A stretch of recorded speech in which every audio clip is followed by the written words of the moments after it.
Story 1. Told my dad's friend exactly what I think of him.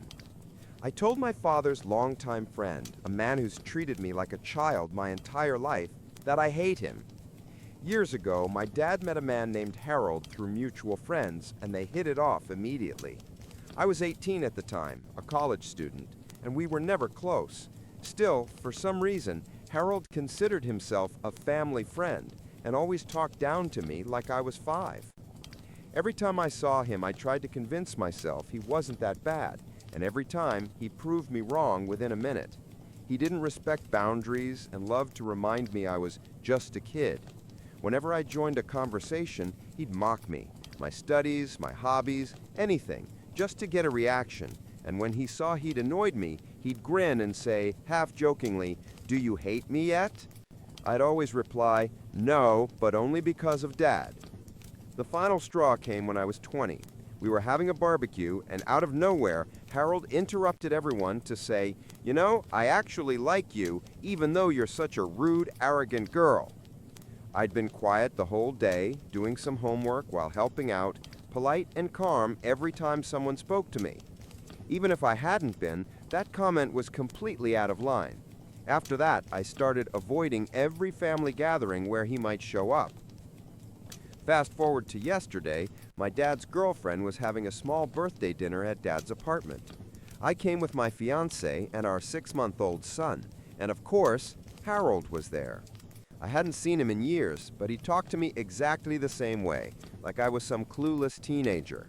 Except now I'm 26, engaged, and a mother. Throughout the party, he kept offering advice that I was too young to marry, too young to raise a baby. Thankfully, most of the guests disagreed with him.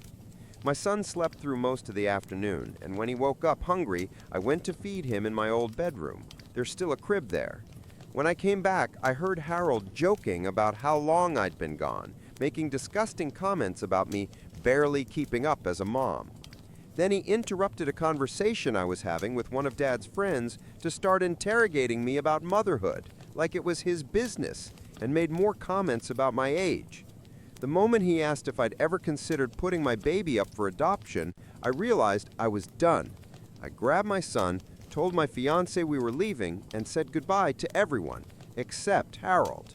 As we were heading for the door, he followed us, asking, "Why are you leaving?" I tried to brush him off, but he kept pressing. Finally, like he always did, he laughed and said, "Come on, do you hate me or something?" And this time, I looked him in the eye and said, "Yes, I do. Can we go now?" He just stood there speechless as we walked out. On the drive home, my fiancé told me he was proud of me. The next morning, my dad called and said the exact opposite, that I'd been rude, that I'd made things awkward. We argued a bit before deciding to drop it. I know this isn't over, but if it continues, it won't be because of me. It wasn't my proudest moment, and part of me regrets saying it out loud, but I'm done letting that man humiliate me. Edit. Wow, there are a lot of comments here, so I'll answer a few common ones. No, I don't think Harold is secretly in love with me. His behavior has always been patronizing and dismissive, not flirty. And for the record, no, he didn't tell me to give up my son. He asked me if I'd thought about it when I first got pregnant. Still an awful question, especially since he cut off another woman who was also pregnant just to say it. I don't like drama. When someone makes me uncomfortable, I leave. When I don't like a person, I avoid them. It's easier that way. My dad and I argued until I told him exactly what Harold said about adoption. That finally shut him up, though I don't think he fully understood that this wasn't the only reason I left. It was just the last straw. I don't expect my dad to stop being friends with Harold. He's an adult and can make his own choices. I never told him I hated Harold before because I didn't think I needed to. He's Dad's friend, not mine. I've been distancing myself from that man since I was 20. I've seen him maybe twice in 6 years. My fiancé didn't hear the comments. He was across the room, but I told him everything in the car, and he's completely on my side. Before we move to the update, I'll throw the question to you all. Do you think I was right to finally tell Harold I hated him? Personally, I think I was. He'd pushed me for years, waiting for that reaction, and I finally gave it to him. There's a big difference between teasing a teenager and insulting a grown woman who's a mother. Some people need to learn that line. Update 1. Hey everyone. I honestly didn't plan to write an update, but I had a bit of time, so here we are. Let's start with the biggest theory, that Harold has a crush on me. I really don't think that's true. His comments have always been annoying and condescending, but never sexual. Though I'll admit, some of your replies made me a bit uneasy. Even if I regretted my words at first, I never once doubted that standing up to him was the right thing to do. I think the regret came from realizing that 8 years of keeping the peace had finally ended. It took a bit of time to feel the relief, but it came. Honestly, I wanted to tell him off ever since that barbecue years ago. That's when he went from annoying to insufferable. The day after I posted, my dad called Harold. Apparently, Harold tried to spin everything, said the adoption comment came from a place of concern, that he just worried I became a mom too young and didn't know what I was doing. He even apologized to my dad. Yeah, right. I don't buy it for a second. The next day, Dad called me and said I should forgive Harold because it was all a misunderstanding. He even suggested I apologize for overreacting and saying I hated him over something so small. Thing is, Harold made plenty of demeaning comments right in front of my dad, usually when others were around, so Dad just never noticed. He tends to ignore anything that doesn't directly affect or anger him. So no, I don't expect him to suddenly understand. For him, nothing Harold said was that bad. For me, it was years of disrespect. I told my father I hadn't exaggerated when I said I hated Harold, and that his comment about adoption wasn't the only reason. I listed nearly every humiliating thing he'd ever said or done, including what happened at the party. He didn't remember any of it. I made it very clear that I despised Harold long before that day and had nothing to apologize for. Then I told him that I wouldn't attend any event where Harold would be present. My father didn't have to stop being friends with him or inviting him over, but he needed to understand that he couldn't count on me being there. I said I'd always ask in advance who was invited, and if he lied, I'd simply leave. Dad said I was overreacting, but I reminded him that I had been avoiding Harold for 6 years, and no one even noticed, so clearly it wasn't a problem for anyone. Since that barbecue incident, I'd only seen him twice, once at lunch last week, and another time when I was pregnant. Clearly, my father's life hadn't fallen apart without me socializing with his friend. I told him I wasn't obligated to like his friends, just like he wasn't required to like mine. We argued a bit, but in the end, he agreed to my terms. Yesterday, while we were talking about something unrelated, he casually mentioned that Harold was upset. I ignored it. I'm not planning to cut contact with my father completely. I know there were moments over the past few years when I was close to doing it, but ultimately I realized it wouldn't change much. Our relationship actually became easier once I moved out. Now we only see each other a couple of times a month. It still annoys him that I rarely call or text, but at least he stopped complaining. There's no point in cutting off someone who no longer has control over your life. It's better to remember what they did wrong while raising you and make sure not to repeat their mistakes with your own child. Though honestly, my father's been walking on thin ice for a long time. I don't let him stay alone with my son. I don't trust him for more than an hour. When I got pregnant, I began encouraging him to start therapy. And finally, this June, he did. His attitude toward me and my younger sister, who splits her time between our divorced parents, has genuinely improved since then. I made it clear that if he quits therapy, I won't let him see his grandson. For the first time ever, my dad actually seems to be changing for the better. It's hard to stay optimistic, but I'm trying. And if I ever decide to go no contact, it definitely won't be because of damn Harold. That's about it, really. I'm relieved that I don't have to pretend anymore. Things with my father are still tense, but I'm not dwelling on it. My main priorities are my son, my fiance, and my work, and that's not going to change anytime soon. Update 2. Last week, my fiancée, our baby, and I spent a few days visiting my cousin. On the day we arrived, we went with her to pick up her daughter, my little cousin, I'll just call her my niece, from school. When we got there, she was chatting with a boy. She saw us, gave him a friendly goodbye hug, oh the horror, and ran over to us. We talked for a bit, and then she immediately focused on my son, completely smitten. She grabbed my fiancé's hand and dragged him off to show our baby to our classmates while I waited with my cousin. A few minutes later, someone called out my cousin's name. It was the boy's mother. She walked over, pointed at my cousin and snapped, "You need to teach your daughter some manners. She shouldn't be talking to my son, let alone hugging him. They're far too young for that." Then she turned around and left without waiting for a reply. For reference, both kids are 5. All he did was compliment her Shrek Crocs. Update 3. I checked someone's essay for grammar, and now that person blames me for getting a failing grade. Since high school, I've occasionally proofread friends' papers, mostly fixing grammar and making small tweaks. One friend didn't even understand what paragraphs were until college. I'm no professional, but I've always been decent enough that people kept recommending me. I graduated in 2019, I don't teach, don't study anymore, and don't charge money, I just do it for fun, though lately not so often. I have a job, a husband, and a baby, and most of my friends finished school years ago. One of the few exceptions was a close friend who recently decided to get a second degree. Last week's class had to submit a big written project, and he recommended me to a classmate. Let's call him Derek. He's 18 and sounded normal on the phone, though in hindsight I think he was probably high. He promised to send his paper at least 24 hours before the deadline so I could check it for grammar. Instead, he sent it at 1 a.m. the day it was due at 7:30 a.m. I was annoyed, but decided to keep my word. It was 3 pages long, and I immediately realized that at least half of it had been written by ChatGPT. Badly. The facts were wrong, it even mixed up 2 completely different people, which ruined the entire section. But since it was 1 a.m. and the grammar in that part was fine, I focused only on fixing the truly awful mistakes in the rest. I sent it back within an hour. He didn't even thank me. Yesterday, Derek got his grade, 2 out of 10. His professor apparently said that was generous. Derek's reaction, he texted me, "What the hell did you do? You were supposed to fix everything."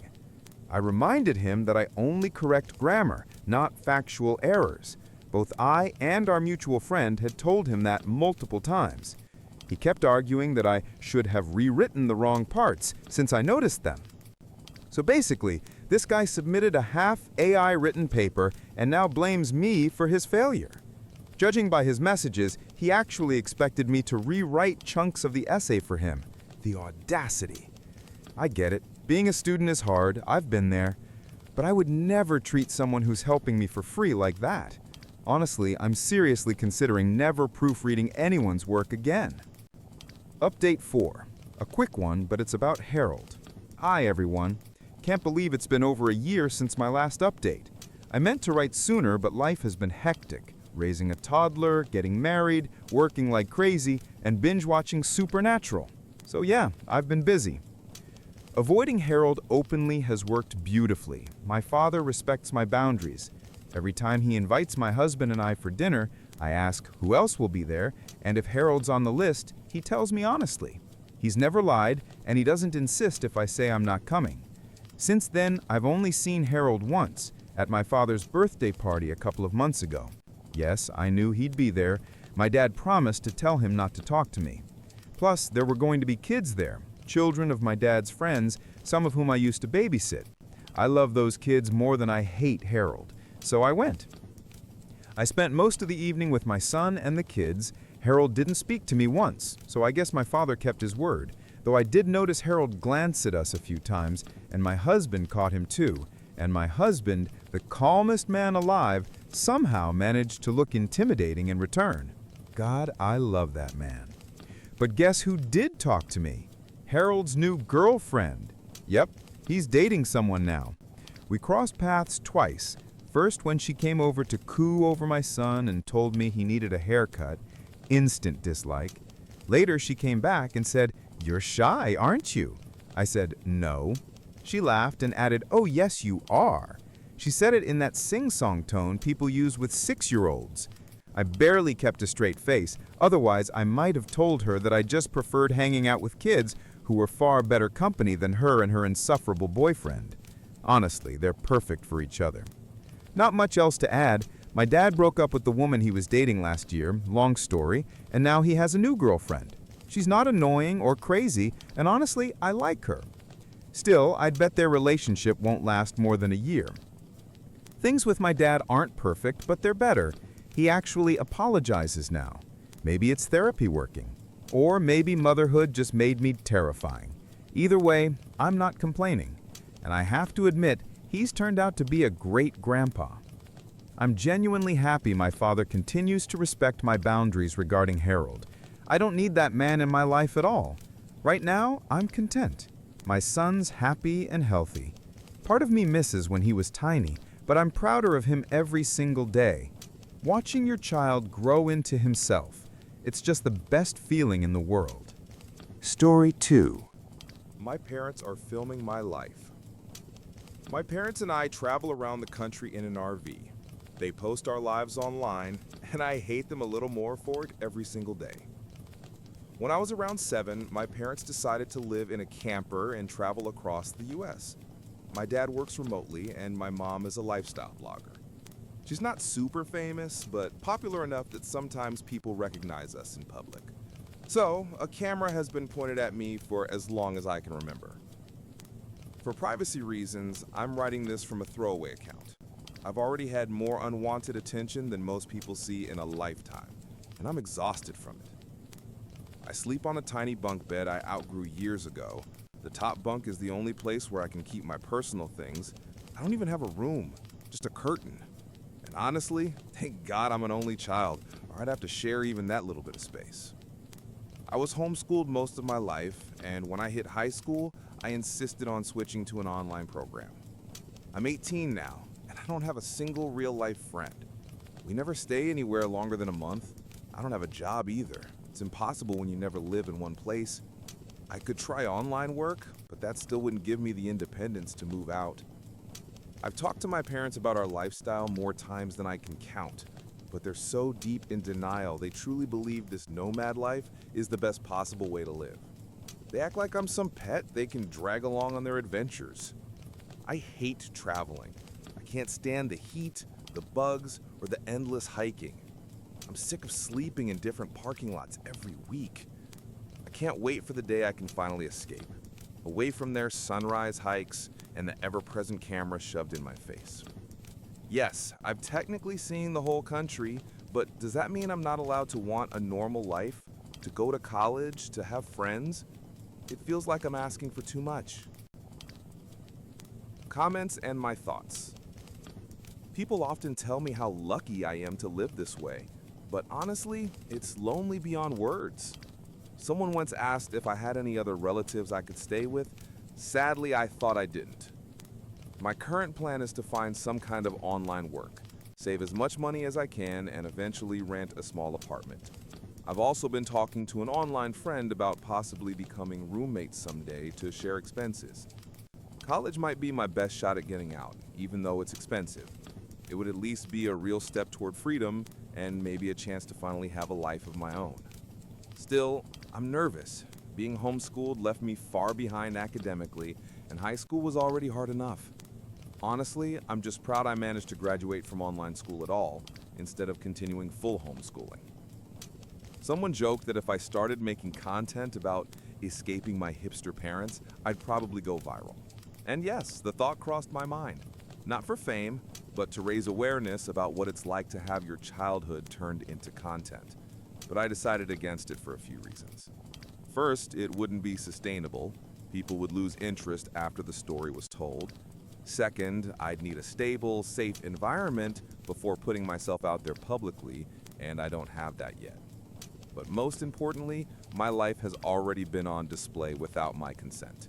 The only thing that's ever been truly mine is my privacy, and I don't want to give that up too. First update. Hi again. About a week ago, I posted about my awful experience living in an RV with my parents for nearly 10 years. It hasn't been long since then, but so much has changed. After the post blew up, I received hundreds of messages, people offering advice, sharing resources, and some even offering help in person, a few of which were questionable, to be honest. But most were kind, genuine people who just wanted to help, and I truly appreciate it. To be honest, it was overwhelming and I couldn't respond to everyone. But even if I didn't reply, I read everything. One question that kept coming up was, do you have any relatives you could stay with? I used to think the answer was no. My dad's side is non-existent, and my mom completely cut ties with her family years ago. She never talked about them. I didn't even know if they were alive. All I had was my mom's rare maiden name and her birthplace. Turns out that was enough to start with. It's ironic. I've always kind of hated the internet because I never had a choice in being online. My life was public without my consent. But for once, I'm genuinely grateful it exists. With some effort, I managed to find information about my mom's family, including my grandmother's old Facebook profile. It took a while to work up the courage, but eventually I messaged her. I told her about my mom, about myself, and about my situation. I won't share the details of why my mom cut contact with her family. That's not my story to tell. But my grandmother was shocked to learn she had a granddaughter she never knew existed. She was even more horrified to find out how I'd been raised. Through her, I discovered that I have an aunt and an uncle. My grandmother told them everything, and now I'm in touch with all three of them. They all want to help me get out, and since I'm legally an adult now, it's finally possible. I won't reveal too many details for safety reasons, but I've already arranged to move in with my aunt. She lives in a big city on the West Coast, a place full of opportunities for college and work. And yes, I'm planning to enroll in college soon, which feels surreal but exciting.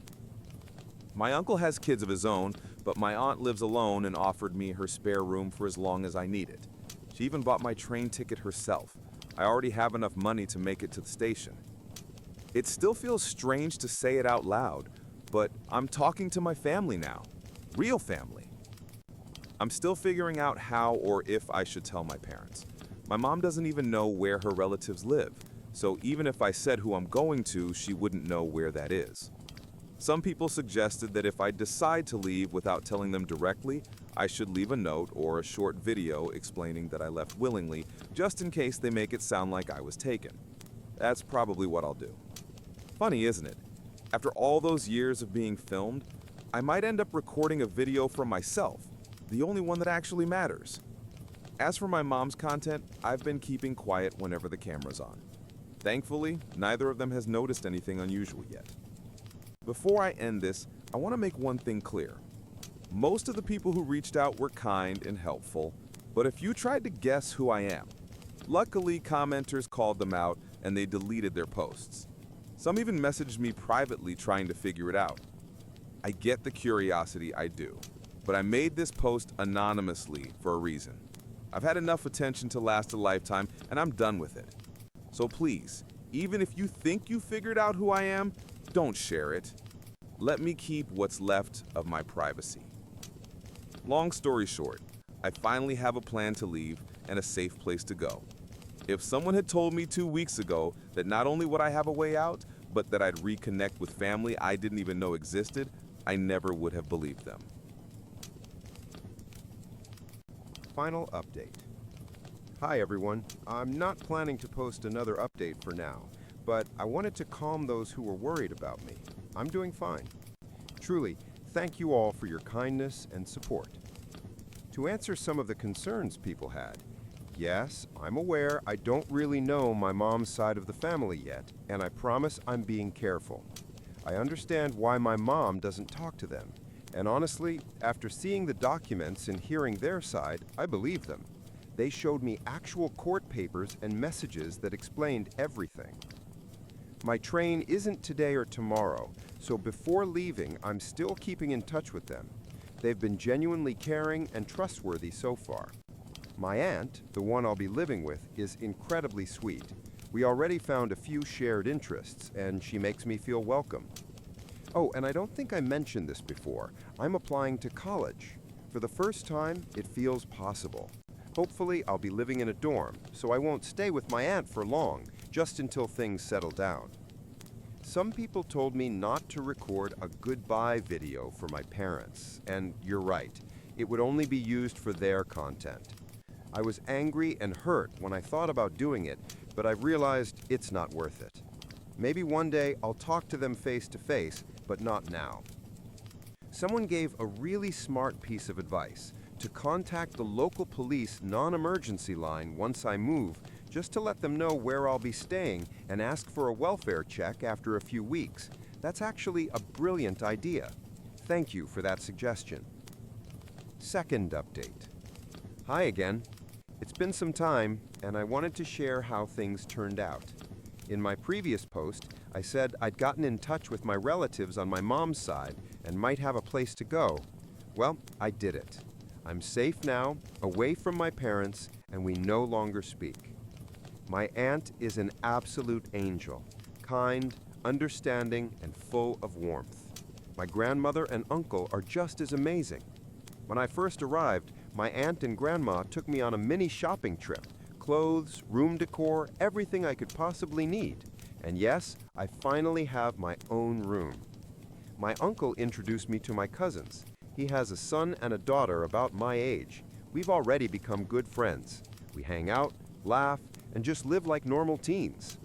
My aunt helps me research nearby colleges, but keeps reminding me not to rush things, that I can take my time, and that her home will always be open to me. She's someone I've grown to deeply admire. The more time we spend together, the more I realize how much we have in common. I'm endlessly grateful for the love and acceptance they've shown me. For the first time in my life, I'm discovering who I really am. I changed my hair color and cut, picked out a new nickname, and that's what I go by now. My cousin helps me with makeup and shares her favorite music.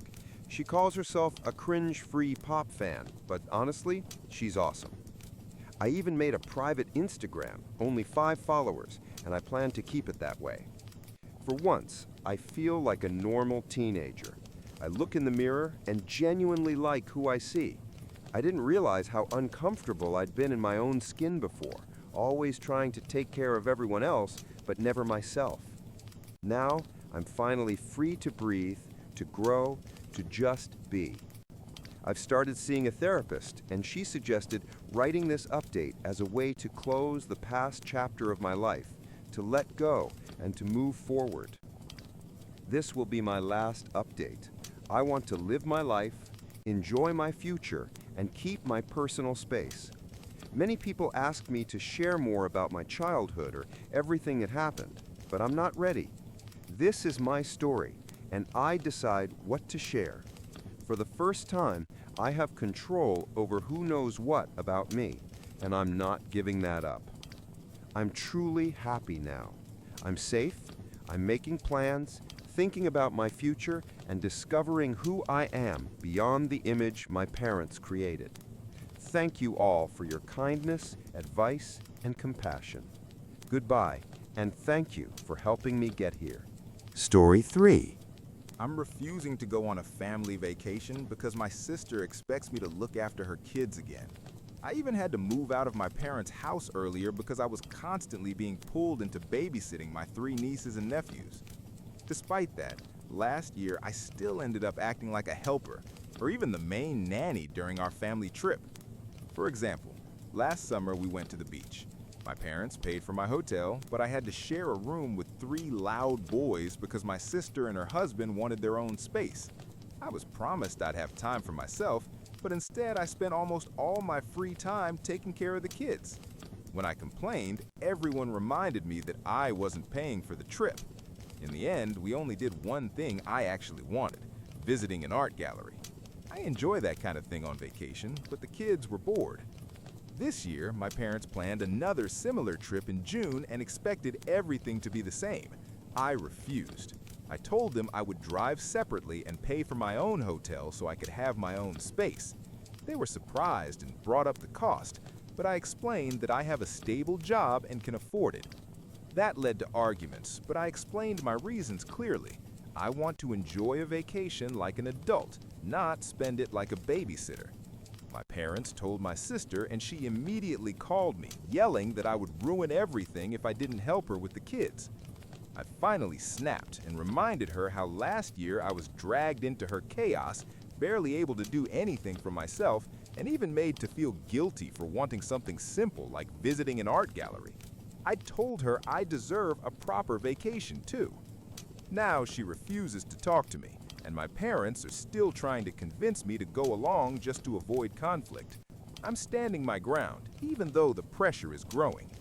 I understand it won't be easy for them without help, but I don't think I'm wrong for setting boundaries. Let me know what you think. Am I right, or is my sister justified since she has 3 kids to take care of? Update 1.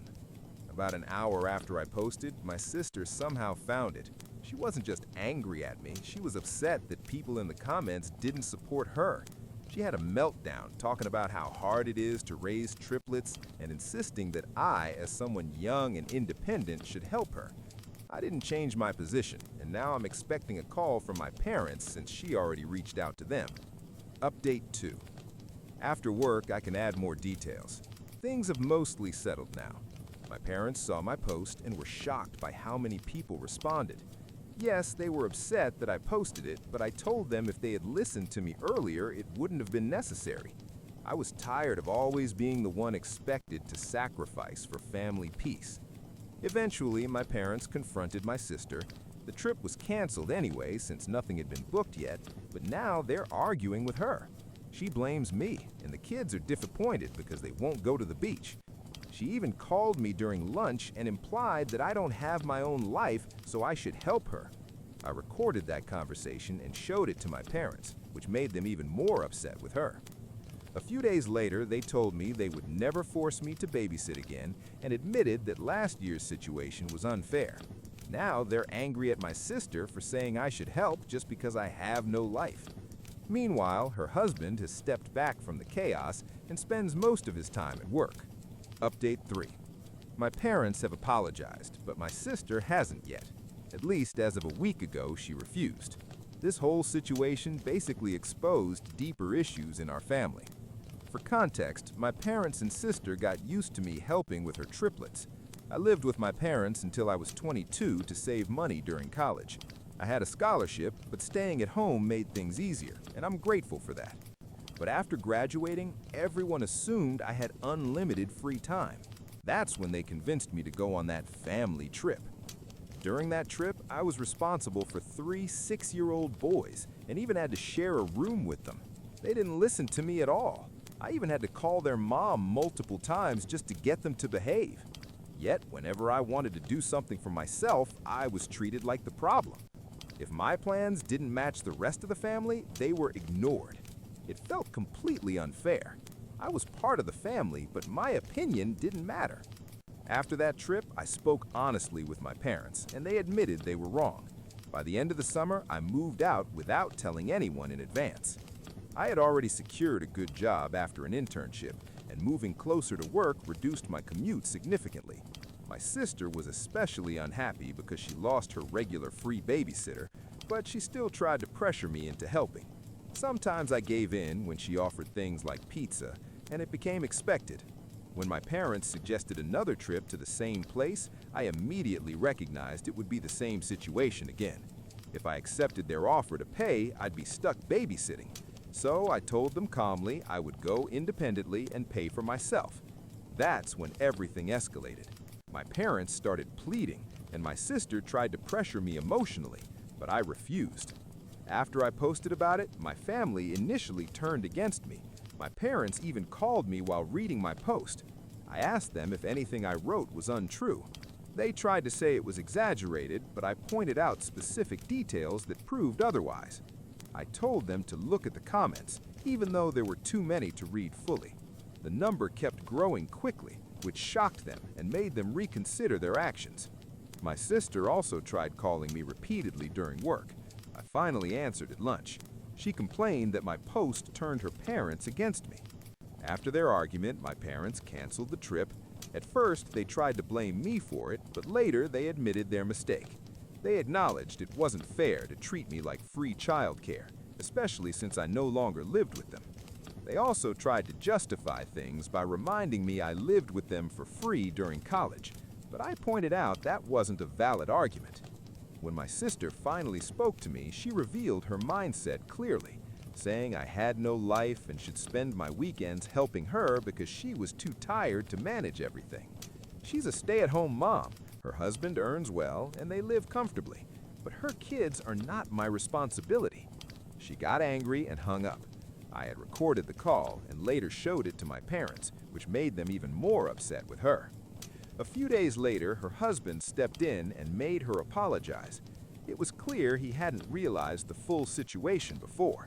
He even believed she had been paying me for babysitting after I moved out.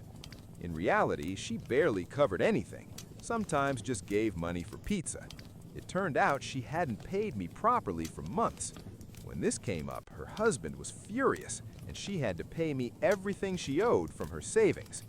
After that, he apologized to me for not stepping in earlier and said they would hire a proper babysitter from now on.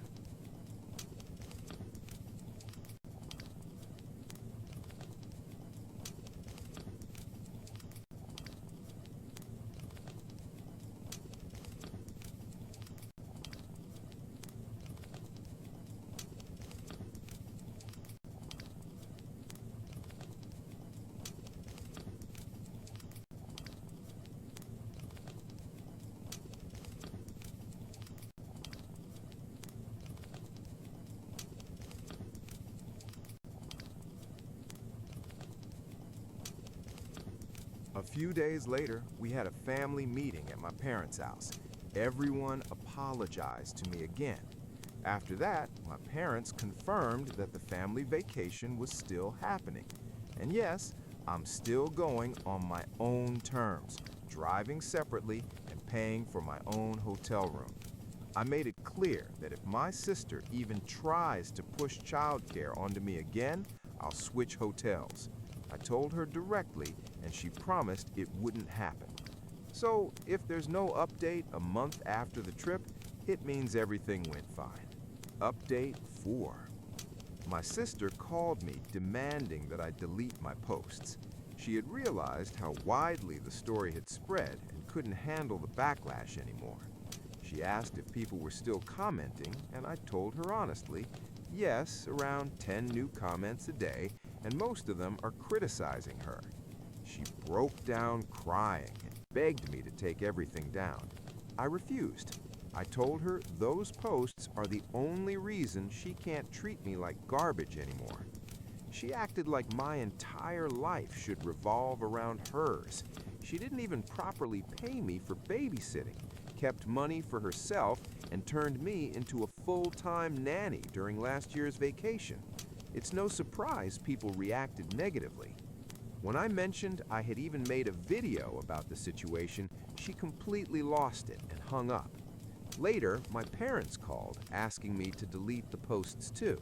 I refused again and explained that none of this would have happened if they had supported me earlier. I told them clearly, I'm not her servant, nanny, or handyman. I'm her brother, and I'm an adult. Eventually, they backed off, but still asked me to remove everything. I told them I wouldn't unless they started standing up for me more often. My sister created this situation with her entitlement, and now she has to deal with it. I also made it clear I have my own life, my career, and I want to move forward. If they keep enabling her, it will only make things worse. The only way to stop this is to end the entire situation. My posts are anonymous, and I have every right to speak about what happened. My mom ended up crying, my dad stayed quiet, and I told them their emotions wouldn't change my decision. They know what needs to be done. Stop supporting her behavior. Soon after, my sister called again, furious because our parents told her they wouldn't step in anymore and that she had to handle things herself. They also told her to treat me better. I responded sarcastically, and when I hung up, she was crying again. Later, her husband called me to hear my side. He wasn't happy that I kept posting, but after I explained everything, he said he would talk to her again. Hopefully, that would calm things down. The vacation was still planned for the end of June. I had already booked my room on a completely different floor, far from my family. I made it clear, unless it was a planned family activity, I would spend my time however I wanted, visiting galleries, trying local food, and actually enjoying myself. The trip itself had ups and downs. The good part, my parents no longer tried to push me into babysitting. My sister did try, though. She even attempted to find out which room I was staying in, but failed. Before arriving, I had already informed the hotel staff not to give out any information about me. They confirmed it. At the day of departure, I left earlier than everyone else. I knew they wouldn't be ready on time, so I left at 9 a.m., even though check-in was later. My parents were annoyed because they had planned a group breakfast, but I told them I hadn't been informed. At the hotel, I double-checked with the staff about my privacy. Later, I found out my family had indeed tried to get my room number, but the staff refused. My sister tried to pressure them, but her husband stopped her. When we met later, everything seemed normal. At one point during an outing, my sister asked me to watch the kids. I immediately refused. I knew her trick. Just a minute would turn into an hour. Her husband backed me up and told her to stop. She started crying, saying she needed a break, but he reminded her he was tired too. My mom gave me a look, so I went up to her and said clearly if she expected me to babysit, I would leave the vacation immediately. That ended the discussion. After that, neither my mom nor my sister tried again. At the hotel, I avoided sharing elevators and kept distance. My room was far away, and I made sure no one followed me. The next day, I spent most of my time alone, only joining them for specific plans, like visiting the aquarium. She called us, screaming that we destroyed her family. Her exact words to my husband were, "I worked for years to keep this family together. I forgave everyone for everything they ever did. And this is how you repay me? By letting some bitch tear us apart?" So yeah, that bridge is gone. Ted's coping the best he can. He's in therapy too, working through his guilt and grief. He keeps apologizing, even though I know none of this was his fault. He said that what his best friend and brother did to me will haunt him for a long time. We've been reading some of your comments together. He's thankful for everyone who sees him as someone trying to make amends, but he says he hasn't earned forgiveness yet. He believes it'll take years to truly make things right.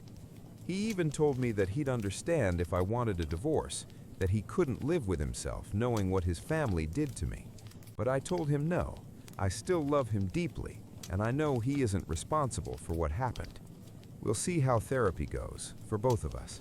Where's Ash now? He's still under psychiatric supervision. He's asked to see Ted, but Ted refuses. He did send him a letter, though. I don't know what's in it, and I don't want to. Ted assured me that I'll never have to see Ash again. Once doctors deem it safe, he'll be transferred to the West Coast, where the rest of the family can deal with him. Brother number 3 is currently overseeing his condition and agrees it's best to keep him far away from us. Ted still discusses the medical updates with him, but I stay out of it, and that's perfectly fine by me. Following your advice, Ted and I took a break. I quit one of my jobs and switched to remote work for the other. We've been staying at my dad's seaside apartment while Ted's on leave. His boss has been very understanding. It's mid-January now, the gloomy weather, but the ocean view helps calm my mind. Being far from all that madness has been healing. I also changed my phone number so Ted's family can't reach me anymore. And honestly, it's the best decision I've made. It's just me, Ted, and our cat here now. I've filed for a restraining order against Ash. I'm not sure what legal steps brother number 1 is taking for his daughter, but I know he made her delete her social media accounts. If there are further actions, that's their call. We're moving soon, not sure where yet, but both of us know that our current house no longer feels like home.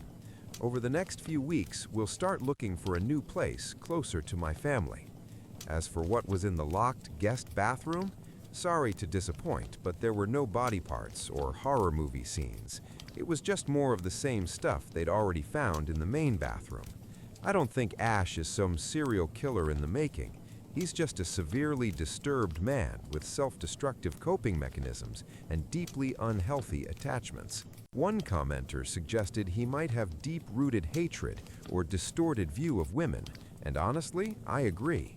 All of his disturbing behavior was directed at women, me, his niece, and even his cat, Sunny. But again, I'm not a professional. How am I doing? It depends on the day. Some days are easier, some aren't. I have therapy sessions every other day. And thank you to those who suggested bringing white noise or headphones into the bathroom. It's actually helped a lot. My sisters take turns visiting me, so I'm rarely alone for long. Many of you asked what Ash's childhood was like, what could have caused this. These are Ted's words. When you grow up with 8 older brothers, you become an easy target for criticism, comparisons, and impossible expectations. When the older ones needed somewhere to unload their frustration, Ash was the weakest, the one they picked on. I'm not excusing anything, but there were things even I couldn't protect him from. Now, as an adult, I see how messed up it all was, and so do my brothers. We each have our own demons to fight. We didn't have a supportive family. Everything was swept under the rug instead of being addressed.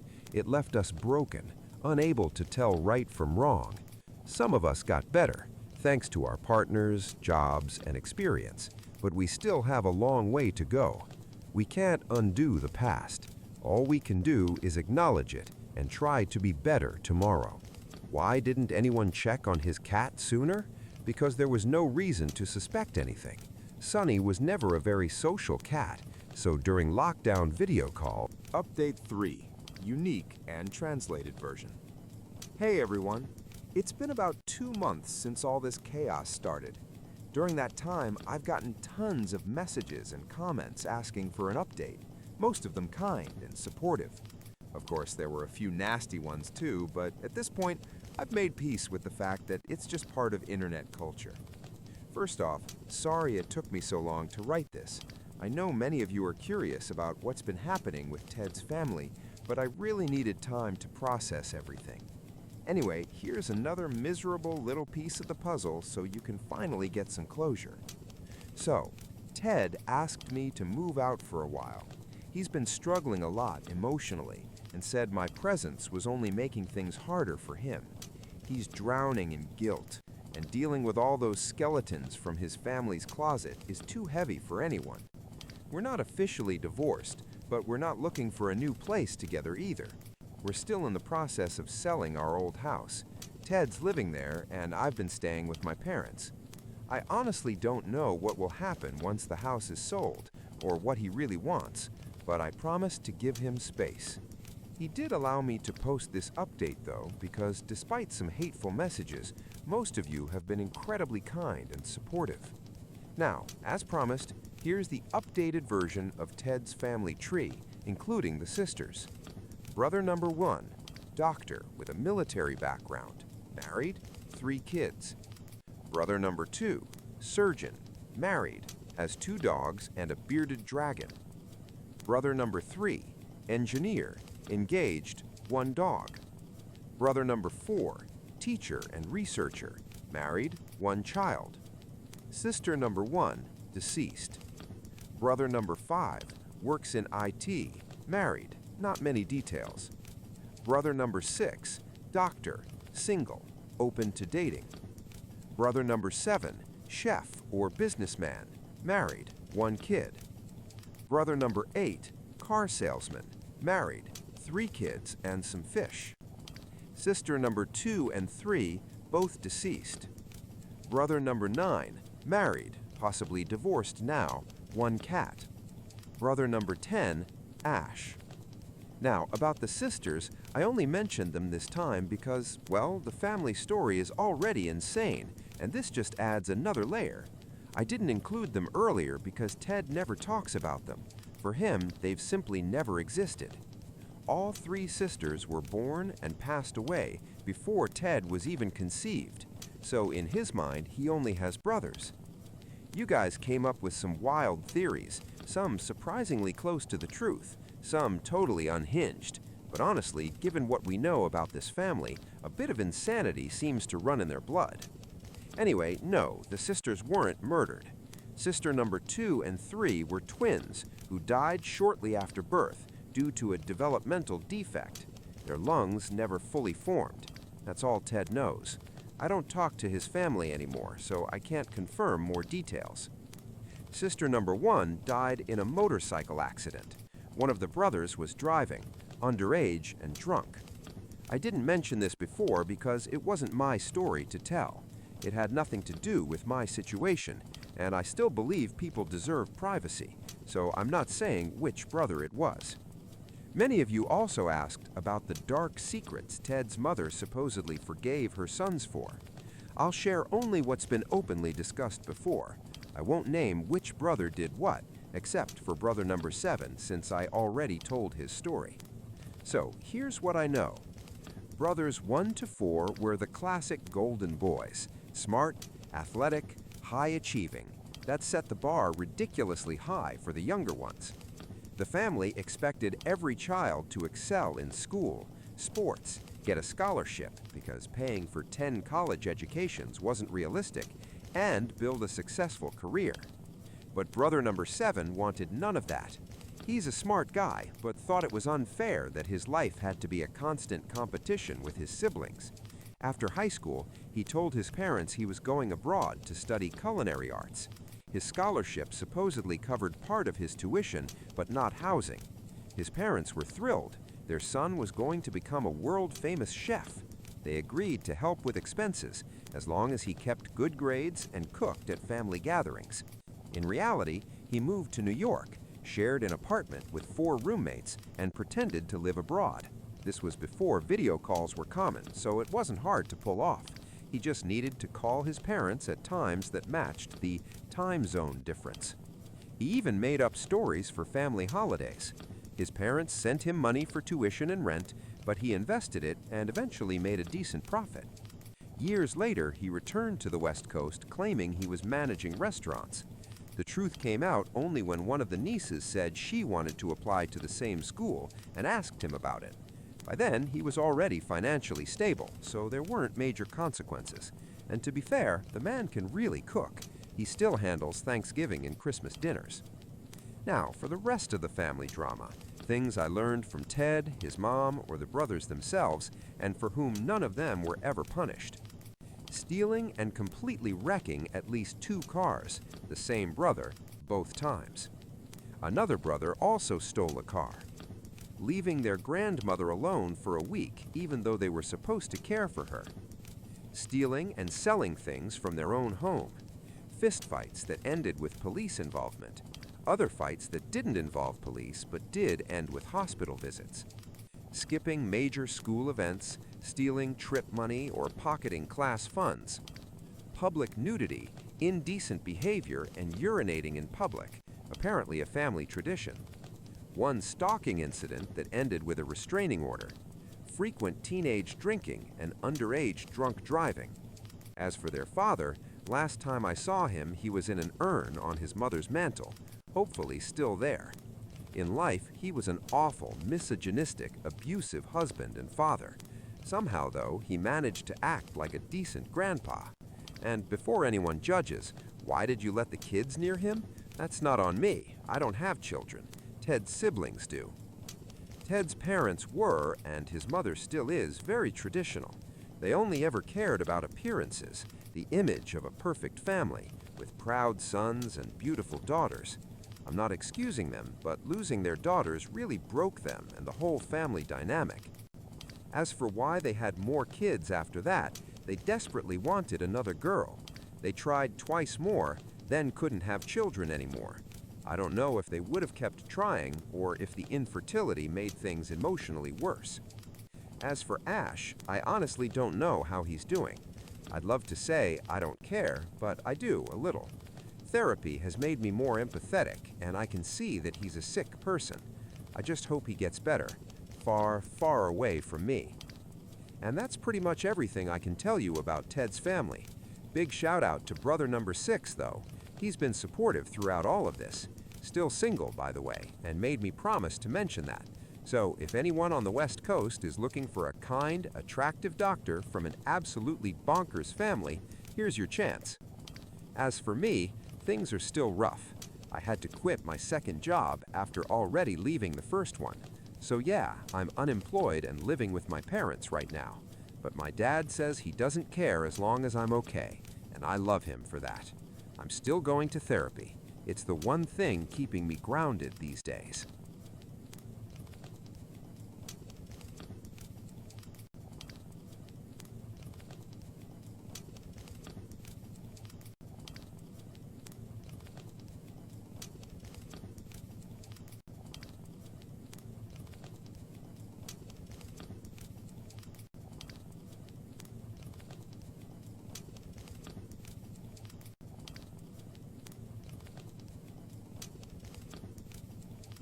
Story 4. I nearly lost $900,000 during my divorce, but instead, I destroyed my cheating wife in court with shocking evidence. I work as an elementary school teacher, so my daily routine is very predictable. I have fixed hours at school, and every Tuesday, we usually had staff meetings that ended around 6 p.m. That meant I normally got home by 7. My wife, Terry, whom I had been married to for over 30 years, would go to the gym every Tuesday evening. She always came back exhausted, so I usually prepared dinner while she showered and handled the house chores. But one day, my principal surprised us by canceling the meeting. It was only 3:30 p.m., and I thought it would be a great idea to head home early, cook dinner, and maybe catch up on some household tasks. Lately, I'd noticed Terry becoming more distant, and I hoped a candlelit dinner might help rekindle some spark between us. Our marriage had been strained by financial troubles, and I could feel her pulling away more and more. She wanted to control everything, and if things didn't go her way, she would become stubborn and irritable. I always thought of myself as patient, but it was starting to wear me down. When I got home, I noticed her car in the garage. That was strange because she usually took the bus to the gym. I slipped in quietly through the back door. The first thing I saw was her purse sitting on the kitchen counter. Terry was always meticulous about where she placed her things, so this was odd. Then I noticed her workout clothes and a large towel on the floor. Just as confusion set in, I heard noises coming upstairs. My first thought was that she might not be feeling well, so I cautiously started up the stairs. That's when I stumbled over a pair of men's shoes. Scattered on the steps were pants, a shirt, socks, and worst of all, Terry's lingerie, the kind she only wore for anniversaries or special nights. My blood ran cold. I froze on the stairs, heart pounding, stomach turning. For a moment, I might faint. I sat down, trembling. Then anger began to boil inside me, an emotion I rarely allowed to take control. Years of teaching had given me patience, but this was beyond anything I could manage. I moved quietly toward the bedroom. To reach it, you had to pass through the walk-in closet. The door was cracked open just enough for me to see inside. And there it was, my wife, my partner of 3 decades, the mother of our children, betraying me in our own bed. I pulled out my phone and hit record. I knew I would need proof, not just for myself, but for the storm that was about to follow. Watching it unfold before my eyes was like living through a nightmare I couldn't wake up from. Terry, the woman who claimed to love me, who volunteered at charities, who acted like the perfect wife, was now just another liar. I couldn't watch anymore. I stopped recording, slipped out of the house, and just walked aimlessly. Eventually, I ended up in a park miles away. I sat on a bench, splashed some water on my face, and played the video back. The sound was low so nearby kids wouldn't hear, but on that screen was the collapse of my marriage, my family, my entire life. And there in the park, I broke down and cried. By the time I got back home, it was around 7 p.m., my usual return time on meeting days. Terry greeted me at the back door with fake concern. "Honey, are you okay? You look so pale. What happened? Do you want me to get you something to drink?" Her eyes were full of feigned worry, but I couldn't bring myself to tell her the truth. My voice shook as I muttered, "Not really. I think it's just my stomach. I'm gonna take a shower and sleep it off." "All right, but take a bucket in case you throw up. I don't want to ruin the clean sheets," she said casually. That almost broke me. Those clean sheets had already been ruined, stained by betrayal. I replied more firmly, "I'll sleep in the guest room tonight." And that's exactly what I did. For the next few days, I pretended to be unwell. She went on with life as if nothing had happened, while I carried the weight of the recording in my pocket, the evidence that my marriage was nothing but ashes. When Monday came, I finally decided what to do next. I needed answers. Was this just a one-time betrayal, or had it been going on for a while? The next morning, I told the school principal that I had to undergo an unexpected medical procedure and wouldn't be able to teach for a few days. A substitute was arranged, which gave me the freedom I needed. On Tuesday, I left home as usual, but parked several streets away, then walked back quietly, cutting through neighbors' yards. I knew all the back routes and moved carefully so no one would notice me. I slipped into our detached garage and changed into casual clothes and soft shoes to keep silent. Then came the waiting. I remembered that the last time I'd come home early, there hadn't been any strange cars parked outside. That meant her lover probably came on foot. I crouched behind the hedge and bushes near our front entrance, hidden but with a clear view of the door. Terry carried on her morning as if everything was normal, washing dishes, starting the dishwasher, vacuuming, dusting. Around 11:30, she went upstairs. I heard the shower running, followed by the toilet flushing. After about 45 minutes, she came back down and left the front door slightly open, an unspoken invitation for her guest. It didn't take long. Around 1:30, he showed up. I didn't know who he was at first, but I managed to capture about 10 seconds of video on my phone. It showed his side profile and almost a clear shot of his face. He didn't hesitate. He just walked straight into my house. The first words I heard froze me in place. "I hope you're wearing that workout outfit again." "Of course," Terry replied with a giggle. "You always loved when I put it on. Sometimes I think that's what hooked you in the first place." That was all I needed. Their comfort with each other screamed of a long-term affair. They headed upstairs without a care in the world. I returned to the garage, my heart pounding out of my chest. My head was spinning with questions. Who was this man? How long had this been going on? And why hadn't she ever talked to me about anything? What terrified me more was the thought of my health. They hadn't used protection, at least not that I could see. The idea that she might have put me at risk made my stomach churn. I thought back to her years at the gym, the social circle of married women she had joined, and the charity events. Maybe the gym held the answers.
Update 1.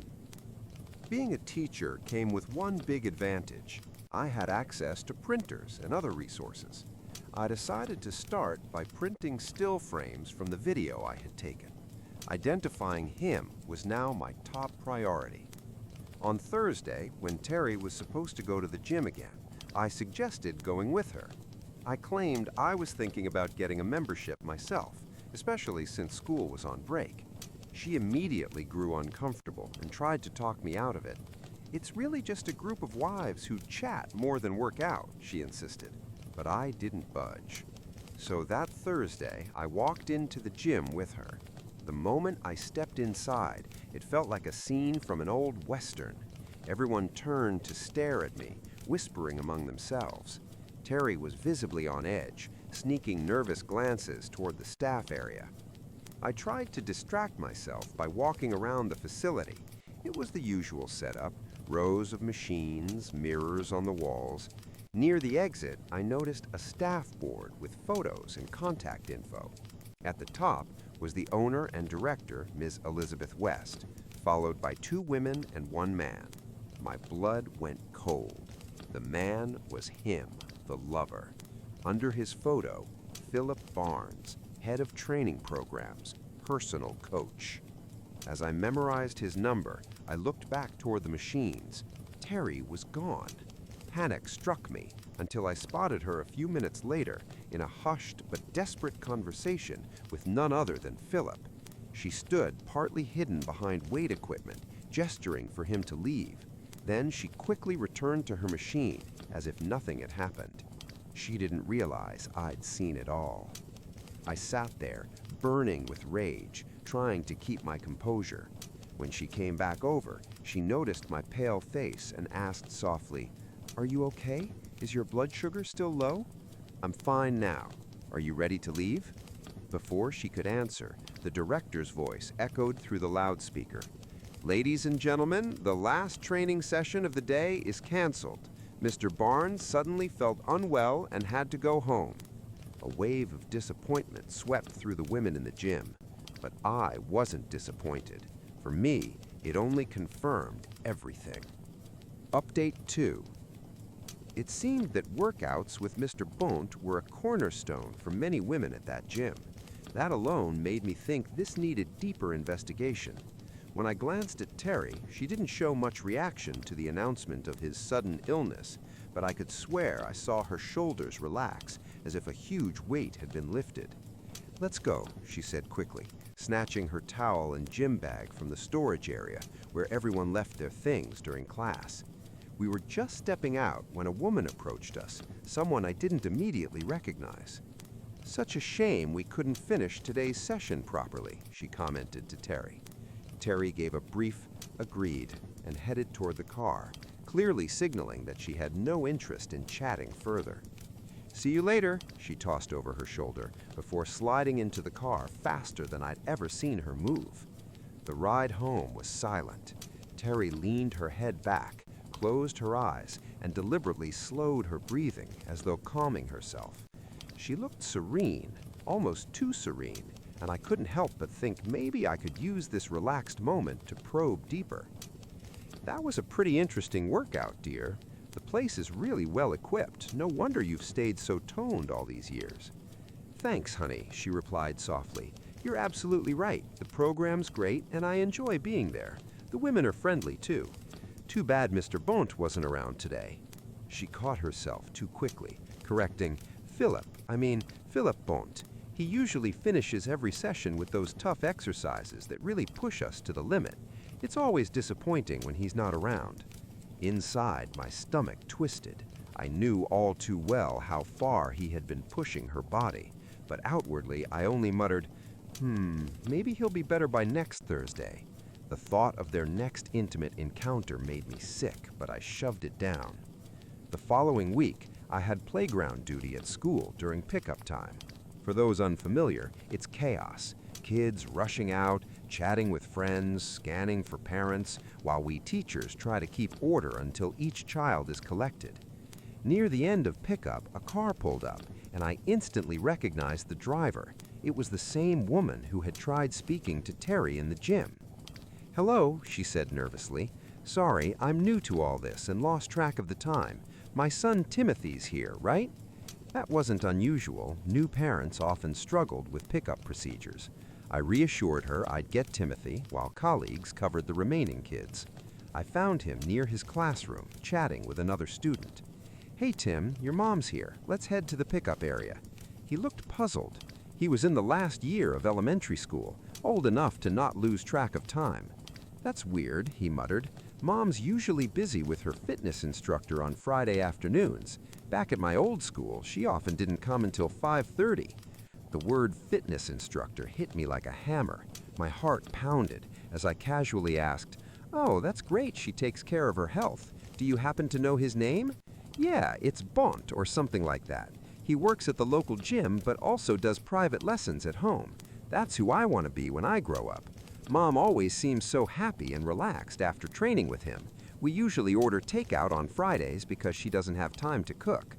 I nearly lost my composure. This man wasn't just entangled with my wife. He was messing around with multiple women in town. Back at the car, his mother thanked me warmly for helping. "Not a problem," I said smoothly. "Part of the job. By the way, I don't think we've officially met. I'm Gerard D. Kids just call me Mr. D. Nice." Story 5. I let my sister-in-law throw her baby shower at my house, but then she tried to kick me out of my own home during the party just to impress one of her wealthy friends. I told her husband what happened, and that ended up leading to their divorce. Now she's raising the baby alone. I'm 32, married for 3 years. My husband, 35, and I have been together for 5 years, but he's currently working out of town, so we're basically in a long-distance situation. He comes home every other weekend.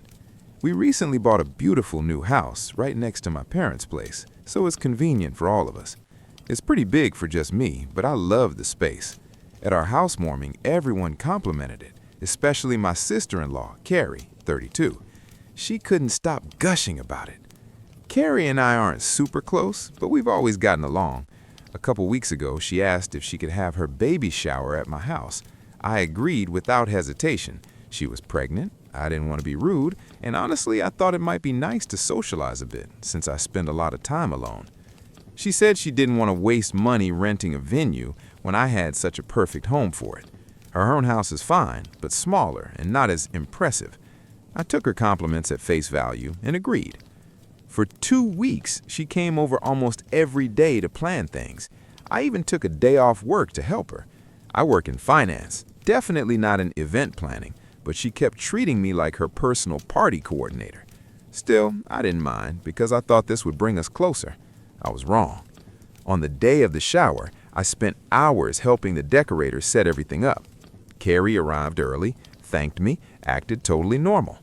Then 15 minutes before guests were supposed to arrive, she looked at me and asked, "So where are you planning to spend the next couple of hours?" I was stunned. At first, I thought she was joking. I mean, it's my house. I was dressed for the event, had bought her a gift, and had been involved in planning everything. I asked if she was serious, and she calmly explained that I wasn't on the guest list. Apparently, she'd never intended for me to be there. She claimed she thought I was just helping out, like some kind of hired planner. She told me the shower was for close family and friends only, and that unfortunately, I didn't make the cut. She even asked me to leave before her guests arrived so I wouldn't cause a scene. I was furious, humiliated, and honestly heartbroken.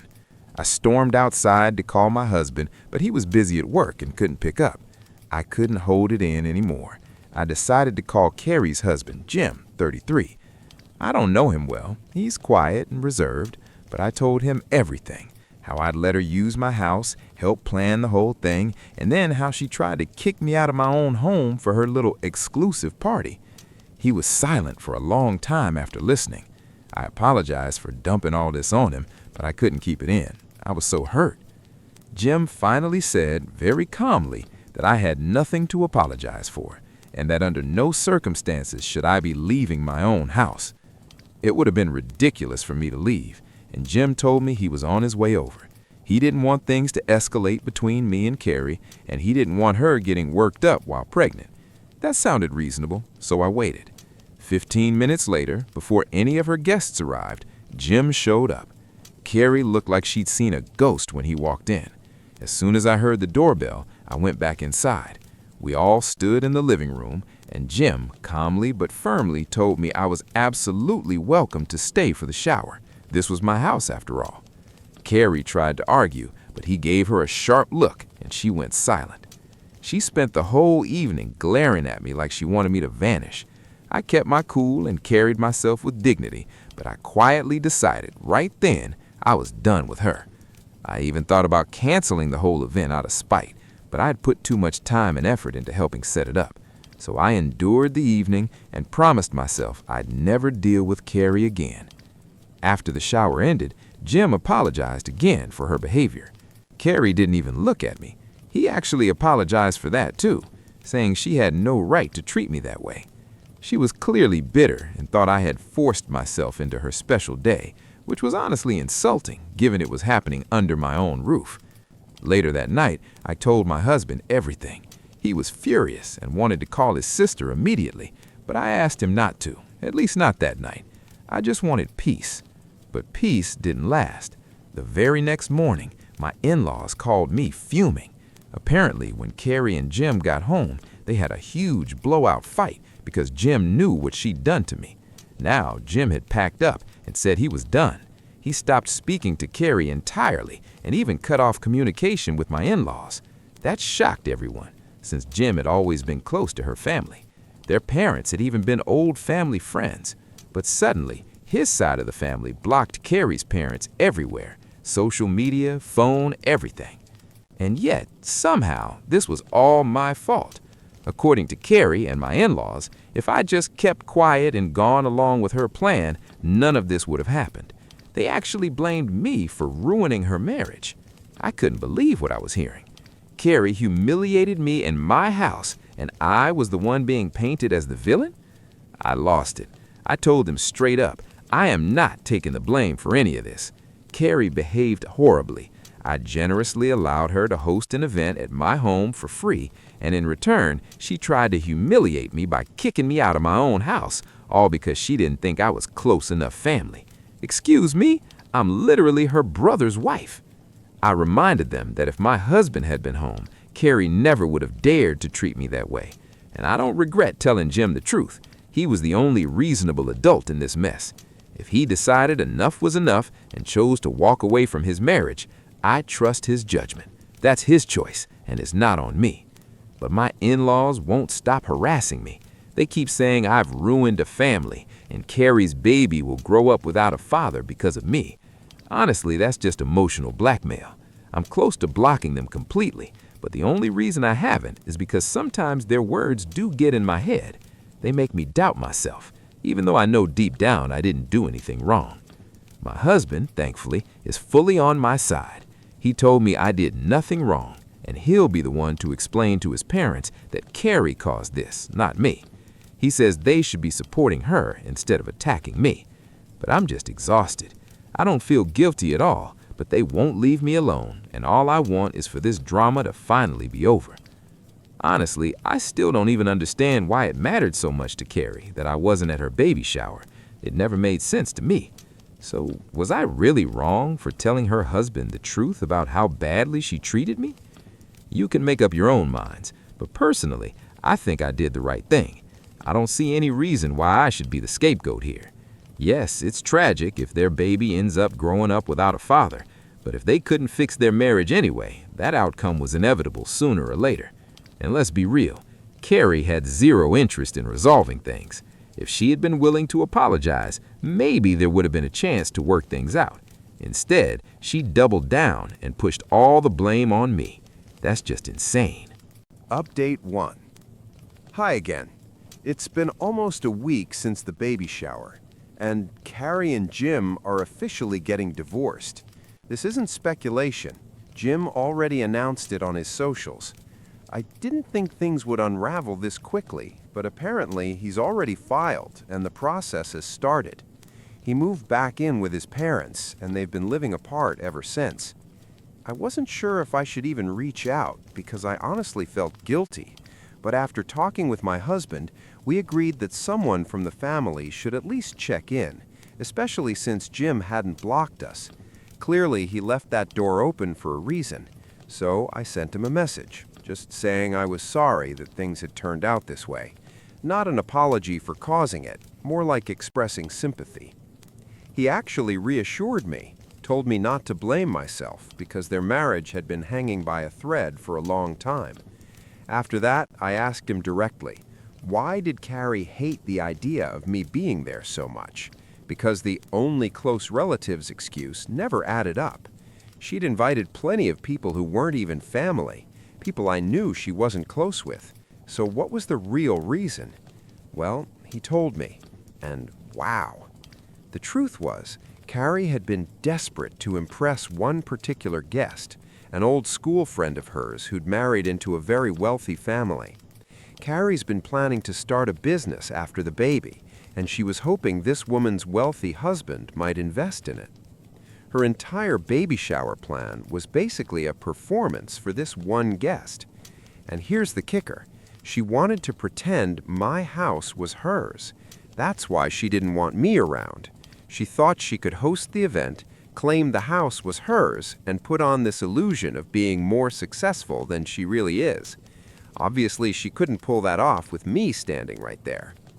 As it turned out, that important friend didn't even show up because she got sick that day.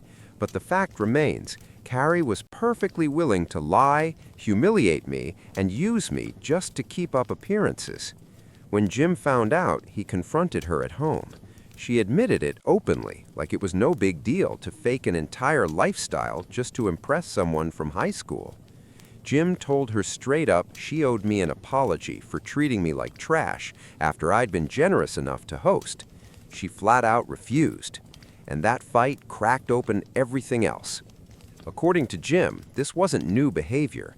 For the last couple of years, Carrie's been obsessed with pretending they're wealthier than they are, staging things for social media, putting on a front for acquaintances. He said it all started not long after their wedding, when some of her friends made snide comments about how modest their wedding was compared to others. Since then, she's been living in this fantasy of trying to look rich. Hearing this honestly blew my mind, but it also made everything click into place. Honestly, I think all those comments from her friends really got under Carrie's skin. But she's a grown woman, not a teenager. She shouldn't still be this obsessed with what other people think. Real friends don't mock you for not living a flashy lifestyle. If they do, maybe they're not worth keeping around. The thing is, Carrie and Jim aren't struggling at all. They live a perfectly normal, comfortable life. Sure, they're not wealthy, but they're fine. Jim works in real estate, and Carrie has a steady job at a marketing firm.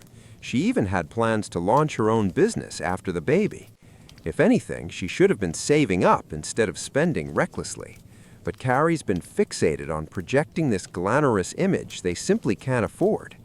Jim said he tried countless times to explain to her that their life is good enough as it is, that they don't need to impress anyone. But she just brushed him off. Instead, she kept buying things without talking to him first, kept putting up a front. That put a constant strain on their marriage. He admitted he used to ignore it because he loved her so much, but with a baby on the way, he couldn't look past it anymore. It wasn't just about money anymore. It was about the kind of future they'd be able to give their child. After the baby shower fight, Jim snapped. He told me even if I hadn't called him that day, he would have left sooner or later. The baby shower incident just sped things up. He doesn't blame me for anything. And honestly, I feel lighter knowing that. My husband and I talked it over too. He feels sorry for Carrie, of course, but he also thinks Jim wouldn't have walked away unless he'd thought it through. Jim was a good husband, and if he reached his breaking point, that says a lot. I do feel bad for Carrie, especially since she's pregnant, but at the end of the day, she dug herself into this. She's in her 30s, still acting like she's in high school. Still letting shallow people dictate how she feels about her own life. She needs therapy more than she needs new designer bags. I honestly hope they figure something out, if only for their baby's sake, because growing up in a broken home is tough. For now, though, I'm stepping back. I've decided to block Carrie and my in-laws for the time being, not out of spite, but because I don't see anything good from staying involved. My husband agrees. We'll give them space and focus on our own lives. Update 2. So my husband just got back a couple of hours ago and he filled me in. He's been in touch with Jim these past few days, and apparently Jim is open to giving their marriage another shot, but only if Carrie is willing to apologize and agree to go to therapy. My husband's been trying to get that message across to her, but so far she hasn't responded. His parents said she's avoiding everyone right now, just isolating because she's so upset, which honestly is understandable, but the ball's in her court now. As for some of the comments on my last post, a lot of people called me selfish, saying my husband and I were greedy and should have been financially supporting Carrie and Jim. I honestly don't know how people came to that conclusion, but let me clear the air. We bought this house fair and square because we could afford it. If it hadn't been within our budget, we wouldn't have bought it. And for the record, Jim and Carrie are not broke. They have stable incomes. Acting like they need our charity is just insulting to them. Also, my husband and I are in a very similar financial situation to Jim and Carrie, so I don't understand why they'd need our help, or why anyone would think they do. It's a bit odd, but since some of you brought it up, I wanted to clarify. Some people didn't like that I said I hope they reconcile and stay together, claiming Jim deserves better. Maybe he does, but ultimately it's his choice. I don't get why so many people feel the need to pour hate here, call me names, or call Jim a pushover without even knowing him. They love each other, despite all their problems, and they're having a child together. That's a big deal. They can't just walk away from each other and move on, given the circumstances. So yes, I wanted and still want things to work out for them. That's all I wanted to say for now. Update 3. Hi everyone, it's been almost 3 weeks since my last post. I just wanted to share that Jim and Carrie have decided to reconcile and try to work things out. I'm really happy for them, even though Carrie and I still aren't talking. I found out from my husband that they've agreed to attend family therapy for a couple of months to see how things go. They'll still live separately for now, and when the baby arrives, they'll co-parent together for the first few months.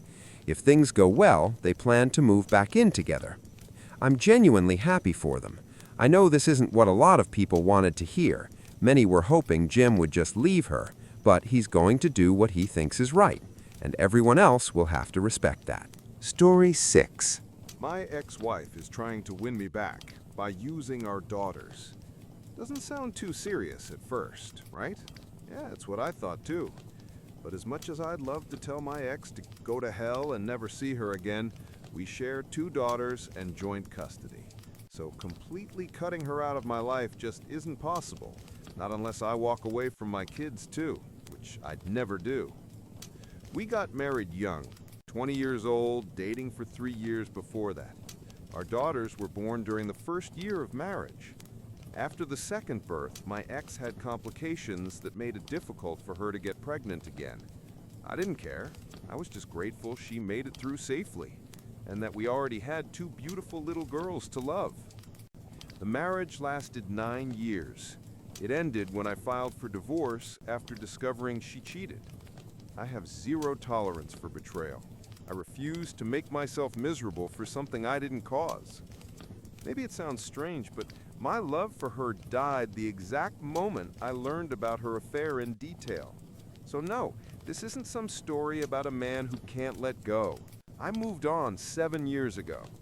Hell, I don't even hate her. I just don't care.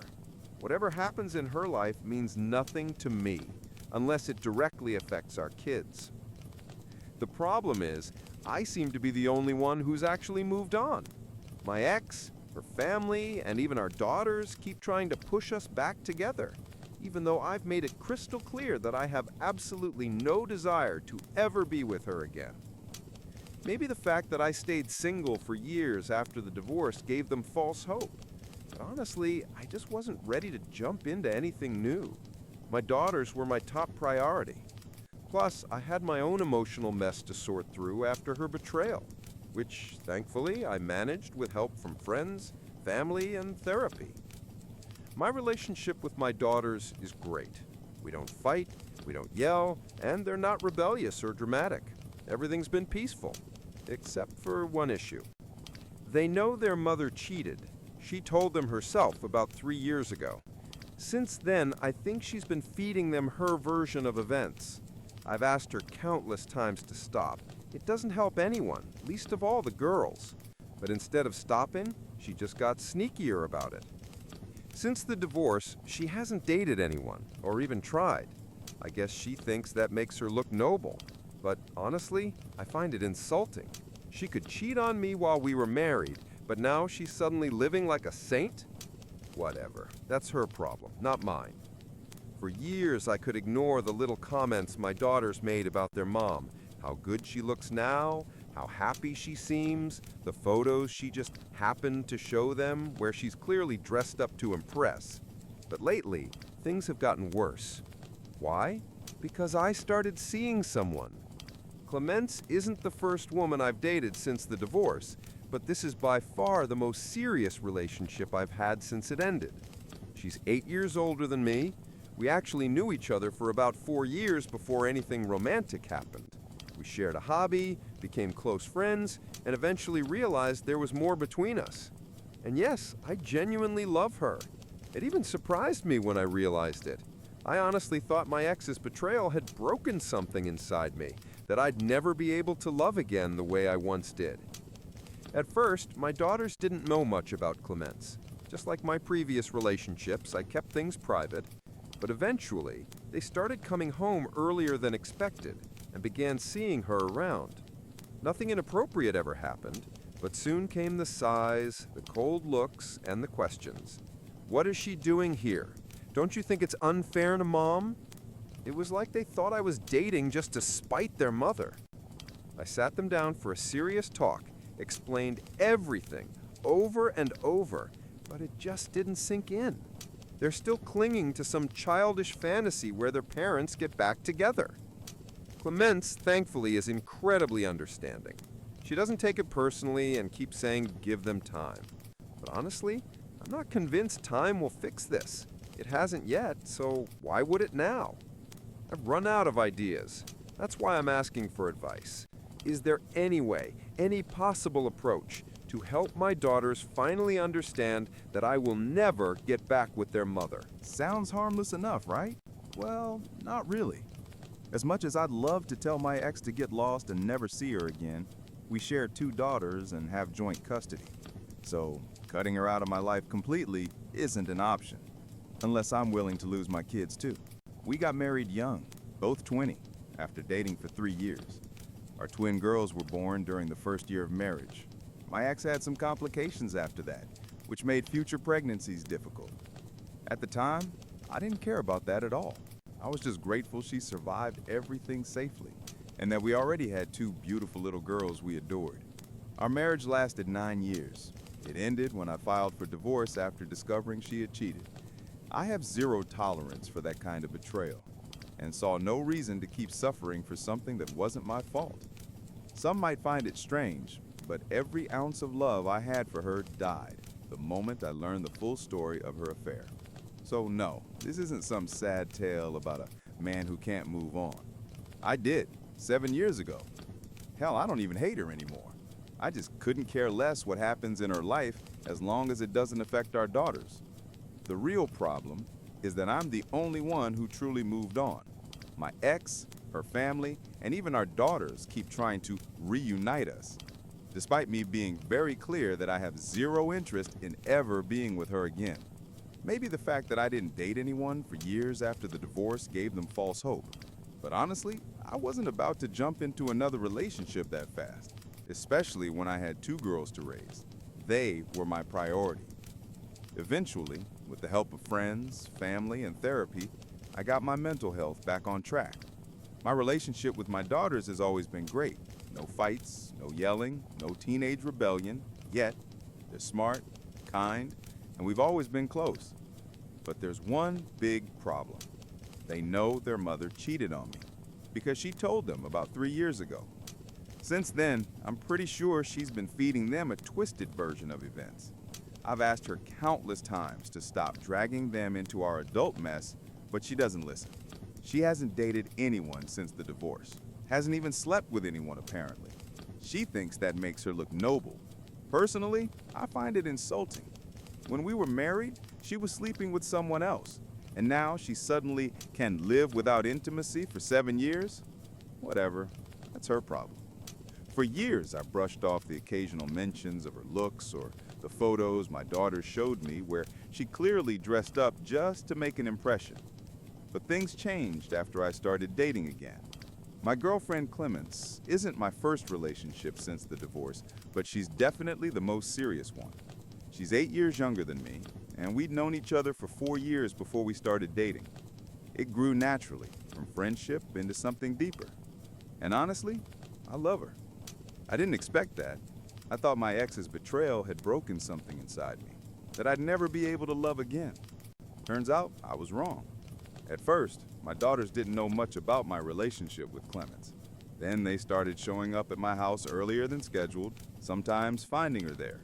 We were never inappropriate, just living our normal lives. But soon came the questions, what is she doing here? Or, that's not fair to Mom. It's like they genuinely believe I'm seeing someone just to hurt their mother. I've had long, honest talks with them, but they just don't seem to get it. They can't let go of the fantasy that their parents might reunite someday. Thankfully, Clemence is understanding. She says the girls just need time, though I'm not sure that will help. It hasn't so far. So yeah, I came online looking for advice. Maybe someone out there knows how to help my daughters finally understand that no matter what happens, I'm never going back to their mother. When I try explaining that you can't be faithful to someone you're no longer with, they just ignore it. I've begged my ex countless times to stop manipulating the girls and keep them out of our adult issues, but she doesn't care. At one point, I even considered going to court to get full custody, but was advised it probably backfired. The truth is, my daughters know why we divorced. They know their mother cheated. I usually don't recommend telling kids something like that, but mine are old enough now. The problem is that their understanding of the story is based entirely on her version, filled with excuses and self-pity. A year ago, I finally tried explaining my side, only to find out she had already told them years before, when they were around 13. They know what she did, but they can't comprehend it emotionally. To them, their mother has always been loving and caring. They can't imagine her cold and distant like she was during the affair. Back then, she completely shut me out. Not just physically, but emotionally. She stopped doing little things. Morning kisses before work, random hugs, shared jokes, all gone. I realized something was off and eventually, with a close friend's help, uncovered the truth. She had been giving all that affection to someone else. I'll never forgive that. My daughters don't understand why, and honestly, I don't want them to. No child should ever have to carry that kind of pain. So when they talk about regret, forgiveness, or getting back together, I just can't relate. Where was all that love when it mattered? Update. It's been a while since my original post. A lot has changed. My daughters actually found that post by accident. I had no idea they were even on that site. One day, I came home from work and found them both in tears. They ran to me, hugged me, and begged me to forgive them. Apparently, they'd read one of my comments and learned the full extent of their mother's affair and how deeply it hurt me back then. We went through a lot of therapy together. Honestly, I never blamed them. They were just kids, manipulated by their mother, who used their love as a weapon. After a few months of family therapy, the psychologist told us we no longer needed weekly sessions, just occasional check-ins. My daughters and I became closer than ever. Their relationship with their mom, though, took a hit, understandably. I told them not to dwell on her mistakes. I've long since made peace with what she did. That's also something we worked through in therapy. I eventually had a serious talk with my ex, made it absolutely clear that the getting back together nonsense needed to stop. Whether she listened or not, I don't know, but at least she stopped bothering the girls with it. Or maybe they've learned to tune her out. Either way, as long as my daughters are okay, I don't care what she's doing. As things settled, Clemence and my daughter started bonding, really bonding. They started talking to her more, even asking her for advice on girl stuff. The first time I saw that, I nearly cried. Not long after, Clemence and the girls surprised me. They organized a private dinner, just the three of us. Then Clemens proposed to me. Yeah, she beat me to it. I was stunned, but happier than I had been in years. Not just because of her proposal, but because my daughters helped her plan it. We had a small, intimate ceremony with close friends and family, and now we're expecting a baby.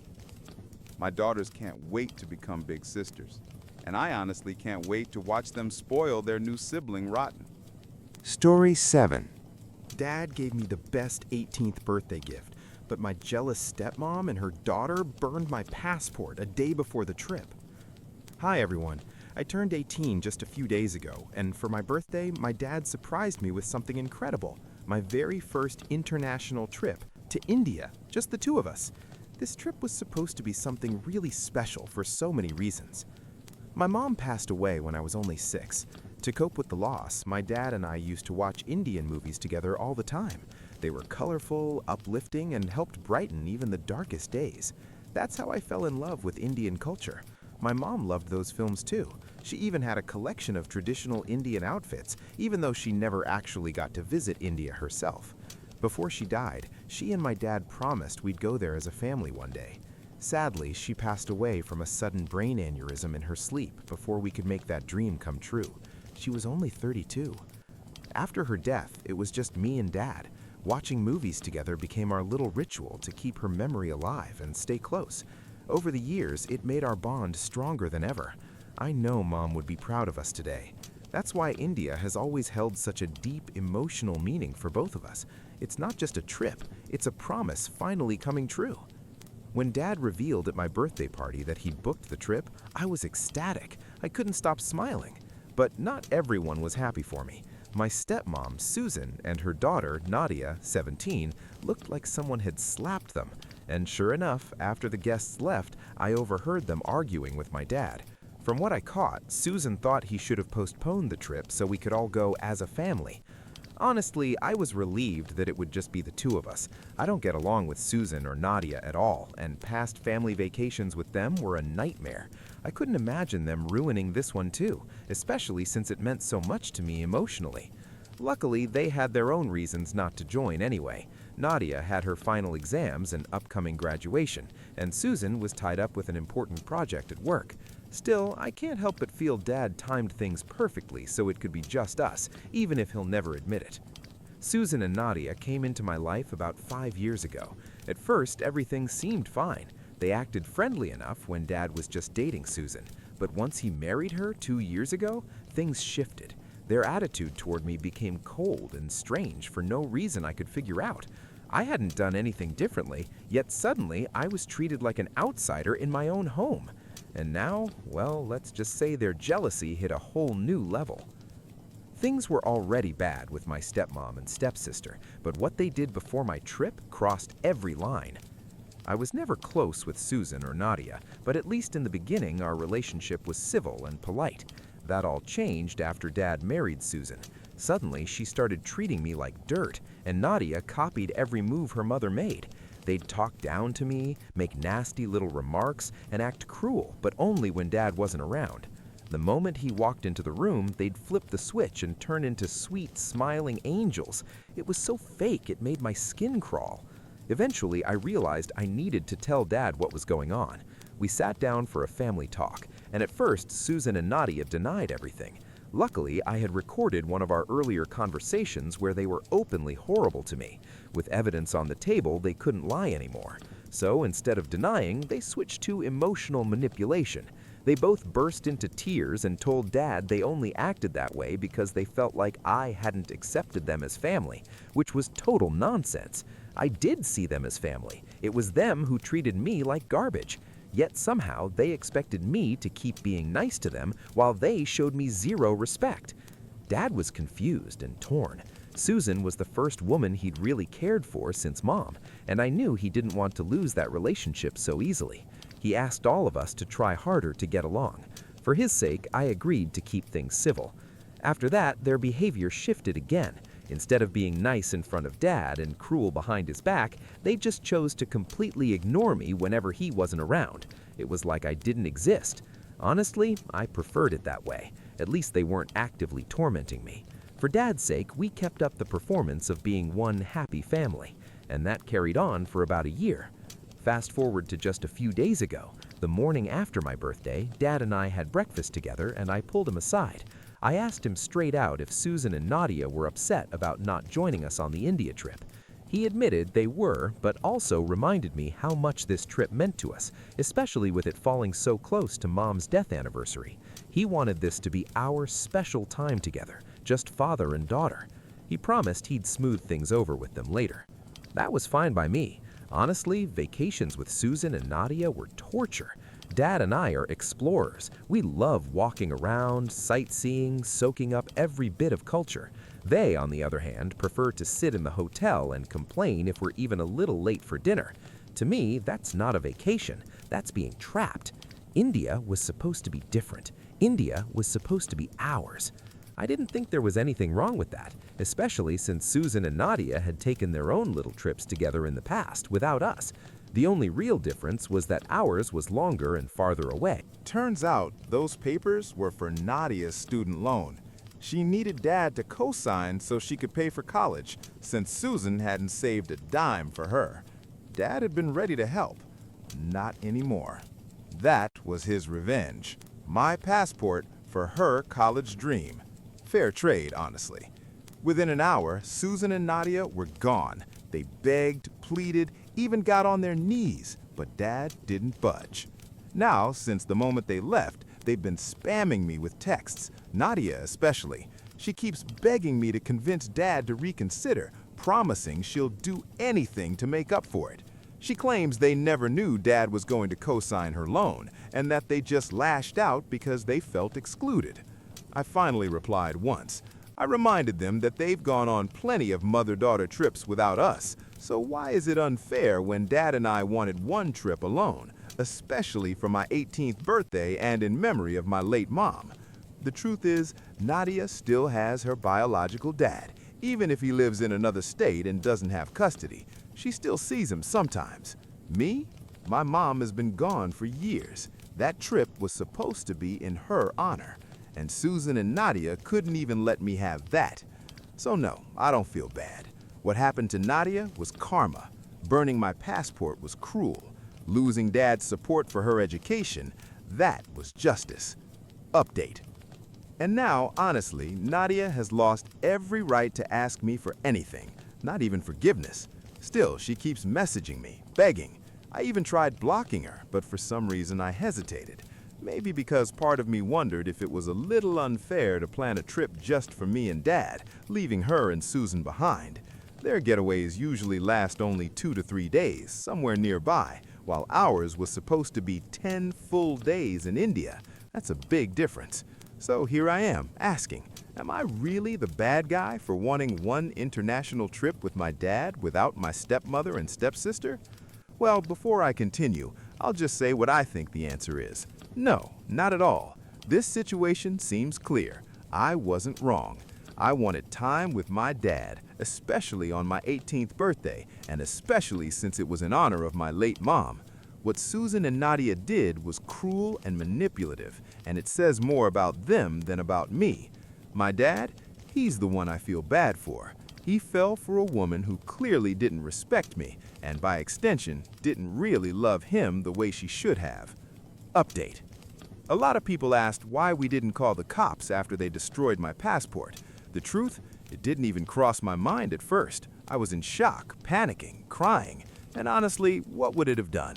They would have just claimed it was an accident, dragged it out forever, and nothing would change. We didn't want that mess. Others also asked why I wasn't in college yet. I graduated high school last year and decided to take a gap year to figure myself out. I worked a few jobs, interned in journalism, and gained some experience in the field I want to study. Now I'm applying to schools, and luckily my grandparents have already promised to cover my tuition, so my dad doesn't have to stress about me. Nadia's situation was completely different, which is why Dad was planning to co-sign her student loan. But after what happened, well, you already know how that ended. As for our trip, today was supposed to be our flight to India. Instead, we stayed home and watched old movies we used to love. It wasn't the same, but honestly, it helped. I finally blocked both Susan and Nadia, and I don't regret it. They don't deserve my sympathy.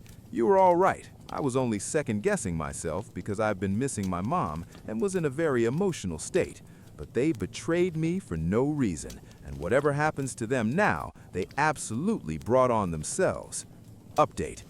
It's been 4 days since my last post, and today Dad came home from work with big news. He filed divorce. Afterward, we finally had the conversation we'd been avoiding for far too long. He admitted that he'd been selfish. He loved Susan and tried to convince himself it would work out, even when her behavior, and Nadia's, clearly proved otherwise. Instead of trying to repair things with me, they simply shut me out completely. That's not family. That's not love. Dad told me he finally realized he'd been clinging to something toxic, and it was damaging both of us. He deserved better. I deserved better. Maybe he did love her, but it was obvious she didn't love him enough to even tolerate me, and that's not the kind of woman he should spend his life with. Update. The reason Susan never truly accepted me was simple. She could never see me as part of her family. Deep down, she probably knew that for Dad, I would always come first, and that neither she nor Nadia could ever replace me. That jealousy and insecurity made her bitter, and eventually it poisoned everything. Dad may never fully understand why their behavior shifted so dramatically, because before the wedding, they treated me kindly, but the moment the vows were said, it was like they became different people overnight. Dad admitted he ignored the Story 8. I'm refusing to go on a family vacation because my sister expects me to look after her kids again. I even had to move out of my parents' house earlier because I was constantly being pulled into babysitting my 3 nieces and nephews. Despite that, last year I still ended up acting like a helper, or even the main nanny during our family trip. For example, last summer we went to the beach. My parents paid for my hotel, but I had to share a room with 3 loud boys because my sister and her husband wanted their own space. I was promised I'd have time for myself, but instead I spent almost all my free time taking care of the kids. When I complained, everyone reminded me that I wasn't paying for the trip. In the end, we only did one thing I actually wanted, visiting an art gallery. I enjoy that kind of thing on vacation, but the kids were bored. This year, my parents planned another similar trip in June and expected everything to be the same. I refused. I told them I would drive separately and pay for my own hotel so I could have my own space. They were surprised and brought up the cost, but I explained that I have a stable job and can afford it. That led to arguments, but I explained my reasons clearly. I want to enjoy a vacation like an adult, not spend it like a babysitter. My parents told my sister, and she immediately called me, yelling that I would ruin everything if I didn't help her with the kids. I finally snapped and reminded her how last year I was dragged into her chaos, barely able to do anything for myself, and even made to feel guilty for wanting something simple like visiting an art gallery. I told her I deserve a proper vacation too. Now she refuses to talk to me, and my parents are still trying to convince me to go along just to avoid conflict. I'm standing my ground, even though the pressure is growing. I understand it won't be easy for them without help, but I don't think I'm wrong for setting boundaries. Let me know what you think. Am I right, or is my sister justified since she has 3 kids to take care of? Update 1. About an hour after I posted, my sister somehow found it. She wasn't just angry at me, she was upset that people in the comments didn't support her. She had a meltdown talking about how hard it is to raise triplets and insisting that I, as someone young and independent, should help her. I didn't change my position, and now I'm expecting a call from my parents since she already reached out to them. Update 2. After work, I can add more details. Things have mostly settled now. My parents saw my post and were shocked by how many people responded. Yes, they were upset that I posted it, but I told them if they had listened to me earlier, it wouldn't have been necessary. I was tired of always being the one expected to sacrifice for family peace. Eventually, my parents confronted my sister. The trip was canceled anyway since nothing had been booked yet, but now they're arguing with her. She blames me, and the kids are disappointed because they won't go to the beach. She even called me during lunch and implied that I don't have my own life, so I should help her. I recorded that conversation and showed it to my parents, which made them even more upset with her. A few days later, they told me they would never force me to babysit again and admitted that last year's situation was unfair. Now they're angry at my sister for saying I should help just because I have no life.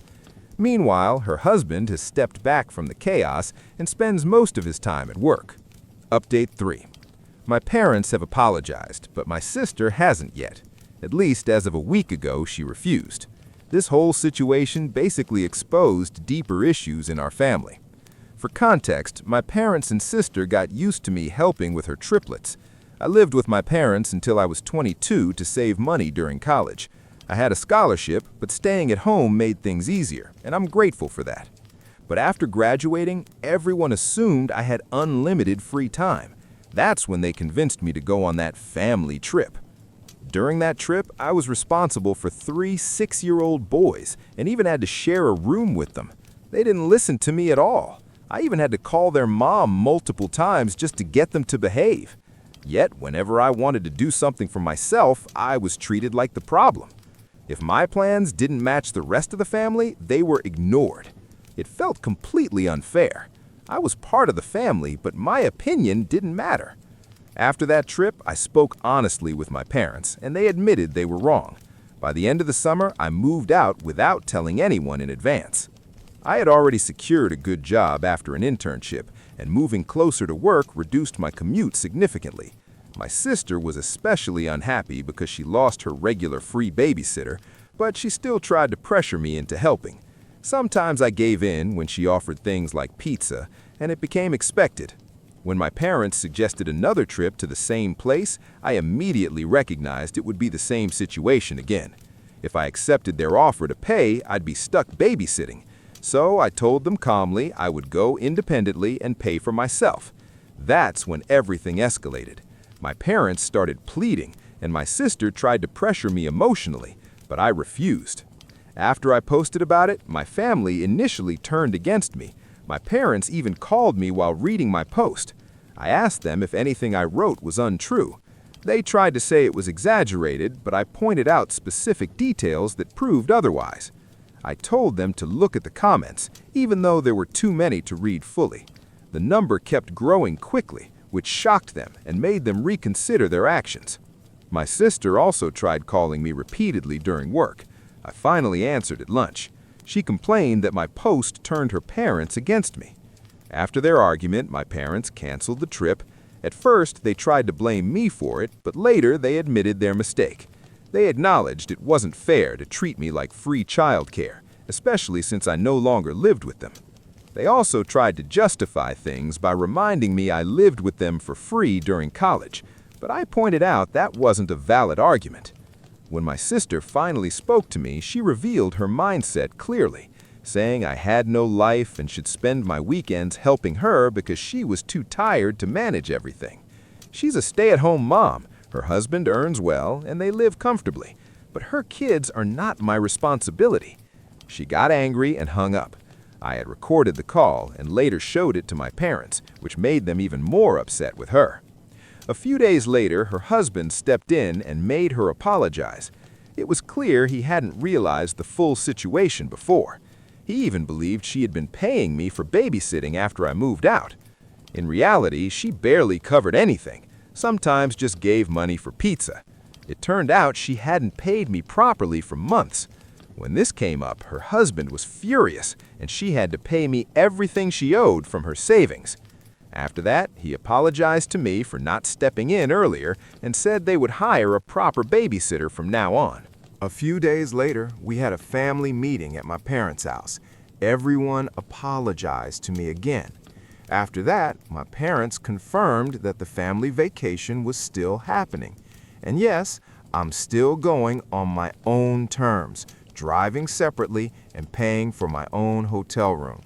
I made it clear that if my sister even tries to push childcare onto me again, I'll switch hotels. I told her directly, and she promised it wouldn't happen. So if there's no update a month after the trip, it means everything went fine. Update 4. My sister called me demanding that I delete my posts. She had realized how widely the story had spread and couldn't handle the backlash anymore. She asked if people were still commenting, and I told her honestly, yes, around 10 new comments a day, and most of them are criticizing her. She broke down crying and begged me to take everything down. I refused. I told her those posts are the only reason she can't treat me like garbage anymore. She acted like my entire life should revolve around hers. She didn't even properly pay me for babysitting, kept money for herself, and turned me into a full-time nanny during last year's vacation. It's no surprise people reacted negatively. When I mentioned I had even made a video about the situation, she completely lost it and hung up. Later, my parents called, asking me to delete the posts too. I refused again and explained that none of this would have happened if they had supported me earlier. I told them clearly, I'm not her servant, nanny, or handyman. I'm her brother, and I'm an adult. Eventually, they backed off, but still asked me to remove everything. I told them I wouldn't unless they started standing up for me more often. My sister created this situation with her entitlement, and now she has to deal with it. I also made it clear I have my own life, my career, and I want to move forward. If they keep enabling her, it will only make things worse. The only way to stop this is to end the entire situation. My posts are anonymous, and I have every right to speak about what happened. My mom ended up crying, my dad stayed quiet, and I told them their emotions wouldn't change my decision. They know what needs to be done. Stop supporting her behavior. Soon after, my sister called again, furious because our parents told her they wouldn't step in anymore and that she had to handle things herself. They also told her to treat me better. I responded sarcastically, and when I hung up, she was crying again. Later, her husband called me to hear my side. He wasn't happy that I kept posting, but after I explained everything, he said he would talk to her again. Hopefully, that would calm things down. The vacation was still planned for the end of June. I had already booked my room on a completely different floor, far from my family. I made it clear, unless it was a planned family activity, I would spend my time however I wanted, visiting galleries, trying local food, and actually enjoying myself. The trip itself had ups and downs. The good part, my parents no longer tried to push me into babysitting. My sister did try, though. She even attempted to find out which room I was staying in, but failed. Before arriving, I had already informed the hotel staff not to give out any information about me. They confirmed it. At the day of departure, I left earlier than everyone else. I knew they wouldn't be ready on time, so I left at 9 a.m., even though check-in was later. My parents were annoyed because they had planned a group breakfast, but I told them I hadn't been informed. At the hotel, I double-checked with the staff about my privacy. Later, I found out my family had indeed tried to get my room number, but the staff refused. My sister tried to pressure them, but her husband stopped her. When we met later, everything seemed normal. At one point during an outing, my sister asked me to watch the kids. I immediately refused. I knew her trick. Just a minute would turn into an hour. Her husband backed me up and told her to stop. She started crying, saying she needed a break, but he reminded her he was tired too. My mom gave me a look, so I went up to her and said clearly if she expected me to babysit, I would leave the vacation immediately. That ended the discussion. After that, neither my mom nor my sister tried again. At the hotel, I avoided sharing elevators and kept distance. My room was far away, and I made sure no one followed me. The next day, I spent most of my time alone, only joining them for specific plans, like visiting the aquarium. Everything stayed calm. Later, my sister confronted me, saying I had ruined her vacation because now she still had to deal with her kids. I told her directly, I'm not her solution anymore, and she needs to handle her own life. She followed me, yelling, but I ignored her. At dinner, I told everyone she had been trying to track me down. She got scolded like a child. I made it clear those days were over. By the last day, everything was peaceful. No pressure, no manipulation. I still spend some time with my nephews. I'm not heartless. I even bought them small souvenirs. Overall, I consider the trip a success. My family finally understood that I'm not someone they can use anymore. Update 6. My mom and my sister saw my latest post and completely lost it again. My sister called, crying, saying I made her look like a bad mother. I told her if the behavior fits, then that's the reality. She couldn't point out anything false in my story. Then my mom came to my house demanding I delete everything. I refused again. She left in tears. Later, I spoke with my parents and I told them clearly their behavior created this situation. I'm not going back to how things were. They told my sister to leave me alone. She threw another tantrum, but her husband stepped in. My parents now insist she needs therapy. Update 7. I had a long conversation with my parents, and we agreed to keep some distance for now. I also spoke with my brother-in-law, and we settled things. He admitted the situation went too far and said my sister needs professional help. They're now looking for a therapist. He also apologized for not stepping in earlier and said they've already hired a proper babysitter. We both agreed it was a difficult situation that needed to end. And one last thing, thanks to all this, I actually started dating. A girl I liked recognized my story and had been waiting for me to make a move. Today is our first date. This is the final update. Story 9. My narcissistic sister tried to hurt me, but for years my family brushed it off like it was just a joke. Now, though, everyone is finally starting to see how unstable her behavior really is. A bit of background. I'm the second youngest out of 5 kids. I have 2 older brothers and 1 older sister. Let's call her X. There's a 5-year age gap between us, so we never really had that close sisterly bond growing up. To her, I always felt more like an inconvenience. Anytime it was my turn to choose something, like a movie, she would get upset. Even back then, she had this strong need to control everything and everyone around her, and honestly, it only got worse with time. I'm about to turn 19, and X is now 24. Earlier this year, in June, her boyfriend, let's call him Y, proposed to her during a family beach day.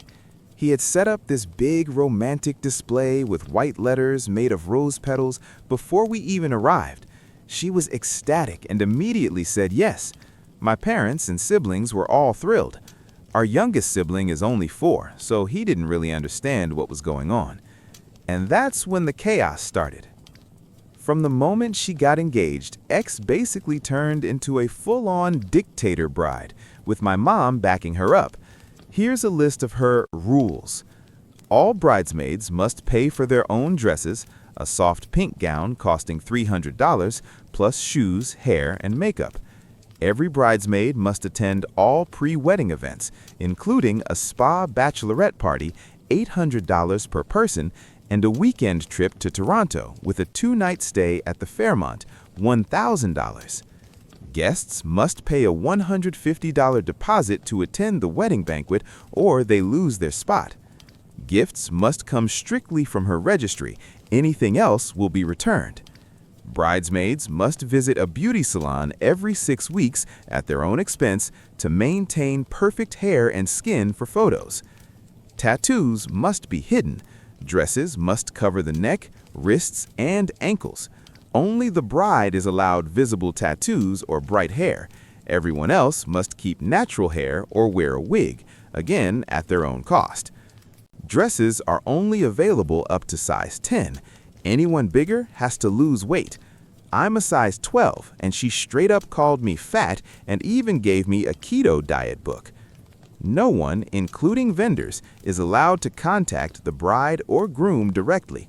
Everything must go through the bridesmaids. She even created a shared wedding email and expects us to just know what's acceptable without asking. We're also expected to track guest payments and gifts, reminding people about deposits and monitoring what they plan to give. Talking about all of this out loud made me realize how insane the situation actually is. I'm seriously considering speaking to a therapist at my university and possibly moving into a dorm. I even called my aunt, who's also my godmother, and she told me straight up that my mom's behavior is just as concerning. She advised me to have a serious talk with my parents, not only about the wedding, but also about how they've always favored my sister. She also said she's ready to step in if things escalate. Some people pointed out that money plays a huge role in situations like this. If my sister doesn't come back down to reality, people like me simply won't be able to participate in her wedding. I tried explaining that to her, but she refuses to listen. The thing is, her fiancé earns over $120,000 a year in IT, and she makes around $100,000 as an accountant. They could easily afford all of this themselves. At that point, I told both my mom and my sister that I wouldn't be involved unless someone covered all my expenses. My mom keeps pretending everything is fine, but my sister is acting like a spoiled diva, and that approach clearly isn't working. Ironically, her fiancé is very calm, which is probably why they work as a couple. He's the only one who can actually calm her down. About the $150 entry fee, my family tried to convince me it's some kind of Italian tradition, but I found out that's completely false. I'll have to explain to my mom that I simply don't have that kind of money. Honestly, my sister could have just invited me as a regular guest. She already has 13 bridesmaids, 12 plus one maid of honor. The number comes from the groom's close group of 13 brothers from his class, which apparently means a lot to him. When I confronted my sister, she told me it was my responsibility as her sibling to save money for this. Meanwhile, my parents are already planning to spend around $100,000 on the wedding, so apparently giving me $2,000 for expenses is too much. I'm also starting university soon, which will cost around $177,000. Then I found out something shocking. My parents had actually set aside $25,000 for each of us kids. The deal was, once we turned 19 and started university, that money would be ours to use. My dad even confirmed it with bank statements. He was about to transfer my share to me. But after my sister got engaged, things changed. Apparently, she had told my mom she always felt like a neglected child. She's used that phrase before, and I think it really got to my mom. Feeling guilty, my mom decided she could redirect money from all the kids' accounts to fund the wedding. My two older brothers never used their money because the military covers their expenses, so that's $50,000. Add my sister's $25,000 and my $25,000, and suddenly there's $100,000 for her wedding. My mom decided since my education would cost $177,000 anyway, she could just take my $25,000. And of course, my sister pushed this idea. She knows exactly how to manipulate situations like this. There's also deeper history behind all of this. After I was born, my mom suffered severe postpartum depression and was hospitalized for 4 months. During that time, my dad had to take care of all of us, and a nanny looked after me. My sister, who was about 5 years old at the time, ended up getting the least attention, and she never forgot it. She didn't blame my mom, she blamed me. At one point, she even tried to suffocate me with a pillow. My mom stopped her in time, but the family later turned it into a funny story, probably as a coping mechanism. Growing up, she constantly used manipulation to get her way. At first, it was small things, toys, attention, but as she got older, it turned into bigger demands, like expensive trips, and now this wedding. This is also why I've always been closer to my dad than my mom. We actually had a somewhat normal relationship when I was around 12, but everything changed again when my mom got pregnant with our youngest sibling. That pregnancy wasn't planned, and somehow I became the target of my sister's resentment again. Update 2. Now for what actually happened. We finally had a serious conversation. I explained everything, how unfair it was, the financial pressure, and how it affected me. My dad completely lost it when he realized what was going on. He had no idea about the $100,000 plan. I showed him screenshots, especially where my mom kept saying, "Your father and I agreed," which wasn't true at all. We resolved the wedding issue. I'm not required to attend. Then my parents asked me to leave the room so they could talk privately. Later, my dad asked me why I never came to him earlier. Instead of answering directly, I showed him everything I had written. He was furious. He immediately called my sister and demanded she come home, but she refused, saying she was with her fiancé's family. When he insisted, she hung up and blocked him. After that, my mom came to talk to me privately. She opened up about her postpartum depression and things I had never known before. We managed to reconnect a bit. I asked her if my sister would agree to therapy, since she clearly believes those early childhood events affected her so deeply. My mom said she would try, but she can't force her. I told her that if my sister refuses therapy, I will cut contact with her completely. My dad reassured me that I would get my $25,000 and I don't have to attend the wedding. He even joked that since she's charging guests $150, she can fund her wedding that way. We also confirmed that the $150 tradition is completely fake. Even the groom's mother was shocked when she heard about it. The only somewhat similar tradition is a money dance at some weddings, but nothing like mandatory payments. So, my sister showed up about 5 hours later, while the groom's mother was still there. She acted sweet and polite, like nothing was wrong. But the moment the woman left, everything exploded. It was like a switch flipped. My sister immediately started demanding to know why my dad had interrupted their evening and forced her to come home. Dad didn't even try to be polite. He said he didn't care about their plans and told her to sit down. She refused at first, and they began arguing. Eventually, she sat down, but only after Dad used a mix of pressure, financial threats, and even saying he would tell the groom's mother what she's really like, something her fiancé apparently hasn't fully seen yet. I was asked to leave the room again. From outside, I could hear shouting, accusations, and manipulation. My sister started threatening to cut off contact with the family or even prevent my parents from seeing their future grandchildren. She tried pushing my mom back into agreeing to the original $100,000 wedding plan, but this time, both my parents stood firm. At one point, my dad snapped and yelled that my mom was not her emotional punching bag and that she wasn't to blame for what happened with her postpartum depression. He told my sister that if she had issues because of it, she needed therapy. Then I was called back into the room. We started going through everything, beginning with the keto diet book. My sister tried to justify her behavior by calling me fat and lazy, but my dad shut that down immediately and defended me. She broke down crying, and my mom asked Dad to be less harsh, which she tried to do. In the end, we talked through everything.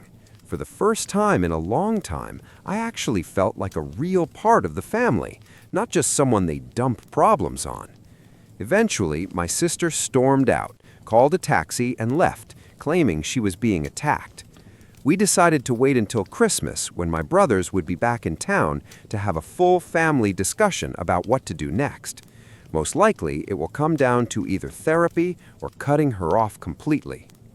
Meanwhile, my parents are still negotiating the wedding budget with the groom's family. They made it clear that if such a wedding is going to happen, everyone needs to contribute. The groom's family agreed that $100,000 for a wedding is insane.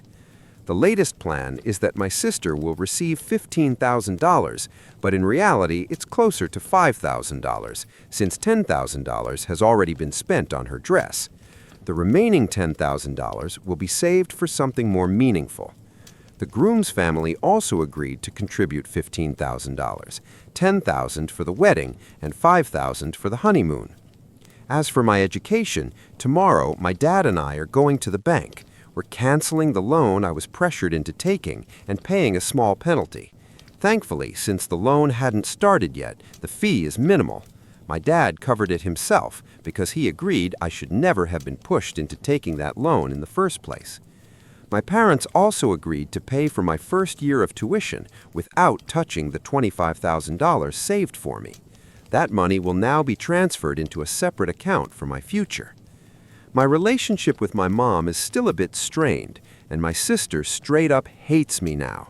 She blamed me for everything and said I ruined her relationship with her fiancé and his family. Because of that, she banned me from her wedding and cut me out of her life completely. Honestly, I don't feel like I lost a sister. It feels more like I finally got rid of a villain. I promised my parents I would never treat my younger sister the way I was treated. I want to be someone she can rely on, someone who protects her, just like my dad and brothers protected me. Some comments I saw pointed out something important. My sister literally tried to kill me as a child. That's not something small, it's serious trauma. And the fact that it was later turned into a funny story is deeply concerning. That's not normal. And honestly, people are right. I need answers about why my mom handled it that way and why my sister wasn't kept in therapy longer. She should also apologize for that. The author's clarification: at first, my parents didn't treat the incident as a joke. It was my sister who later started saying it was just a joke, especially as we got older. After that incident, my parents were very careful. They never left me alone with her. Either they were present or my older brother was nearby. Only when I was around 10 and our relationship seemed normal did it start being talked about jokingly. I forgave her and genuinely believed it wasn't serious. Now I understand that wasn't true. She's resented me her entire life. As for therapy, she did go from ages 7 to 10, but she learned how to say exactly what the therapist wanted to hear, so the sessions ended. My dad didn't object, but my mom wanted a second opinion and found one of the best child psychologists in Alberta. He worked with her for almost 4 years. In the end, he said she had improved and learned to cope with her trauma, but honestly, I think she just got really good at pretending. About her fiancé, he knows everything. I sent him a long voice message, and we talked for 2 hours. In the end, he didn't seem very surprised. Looking back, I think he already knew. He also shows some concerning traits himself. Some people asked whether my parents feel like they failed in raising her. I think they do, at least partly. She showed troubling behavior even as a child, pushing, biting, hurting other kids, but I believe the lack of attention from my mom in that critical period really affected her. My dad was busy with my brothers, the nanny focused on me, and an aunt helped with her, but she couldn't replace a mother. Even though things improved for a while, everything changed again when I was 12. That's when my sister told me directly that she hated me, and always had. Around that time, my mom got pregnant again, and my sister started acting out, taking her anger out on me, the house, even the dog. To better understand her, it's worth mentioning that she actually stole her fiancé from another girl she knew, just because she wanted him, without caring about the consequences. Some people suggested she might have borderline personality disorder. Psychologists usually wait until adulthood to diagnose it, hoping the person will outgrow certain behaviors. But adults with BPD can become extremely manipulative, able to deceive therapists, hide patterns, and convincingly lie about their actions and emotions. At this point, I honestly don't think she would agree to therapy unless it was just to prove she's right. She didn't even give me that Lalaloopsy doll. She took it and burned it. Cutting contact really seems like the best option when dealing with someone like this. Life becomes much calmer without constant drama and accusations. Therapy only works if the person actually wants to change, and people like her often don't. That's why I've decided to go to therapy myself. It's already helping. Growing up in this kind of environment distorts your sense of what's normal, and only later do you realize how unhealthy it really was. So yes, my mom, dad, and I are all now in therapy. Update 3. 3 months later. Family therapy is actually going really well. My brothers were given leave and returned to Canada after being stationed abroad. Things are slowly improving, and my relationship with my mom is stronger than ever. It honestly feels like I have my best friend back. As for my sister, I have no real contact with her. A friend still follows her on social media, and she seems fine. The wedding was moved from December to November. She and her fiancé bought a house, and there are rumors she's pregnant. She has completely cut ties with us. Her fiancé's family has been spreading negative rumors about ours, but we're staying strong. On a brighter note, my older brother is getting married, and instead of losing a toxic sister, I'm gaining an amazing one. She's incredibly kind. She checks in on me, sends food when I'm down, and even asked me to be her bridesmaid. She's an only child, and her mom passed away, so it means a lot to her. I said yes. By next year, I'll officially have a new sister. I also started dating someone. He's in the army too. Apparently, that's my type now. He's very supportive, and things are going great so far. Update 4. After the wedding. My family and I weren't invited to the wedding, but we heard how it went from relatives and friends. The ceremony itself was pretty standard. The groom's mother wore an ivory dress, and some guests even brought kids despite it supposedly being a child-free event. The real drama happened at the reception. The groom's mother invited one of his ex-girlfriends, apparently hoping to stir things up, but it didn't work. The ex tried to create tension, but he shut it down quickly and asked her to leave. So honestly, nothing too dramatic happened. They got married, and now they're heading off on their honeymoon. And yes, my sister is pregnant. At the end of the reception, during a slideshow, the final image was an ultrasound with the caption, "Baby surname June 2023." At this point, the story has already sparked plenty of opinions. I don't think there's much more to add. I'm just glad it ended the way it did, because situations like this don't always turn out so well. Story 10. I stopped a kidnapping while delivering pizza.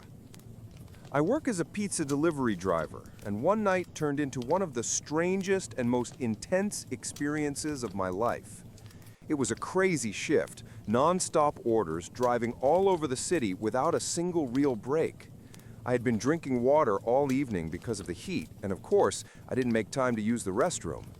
By the time I got close to my next delivery, the urge hit me like a truck.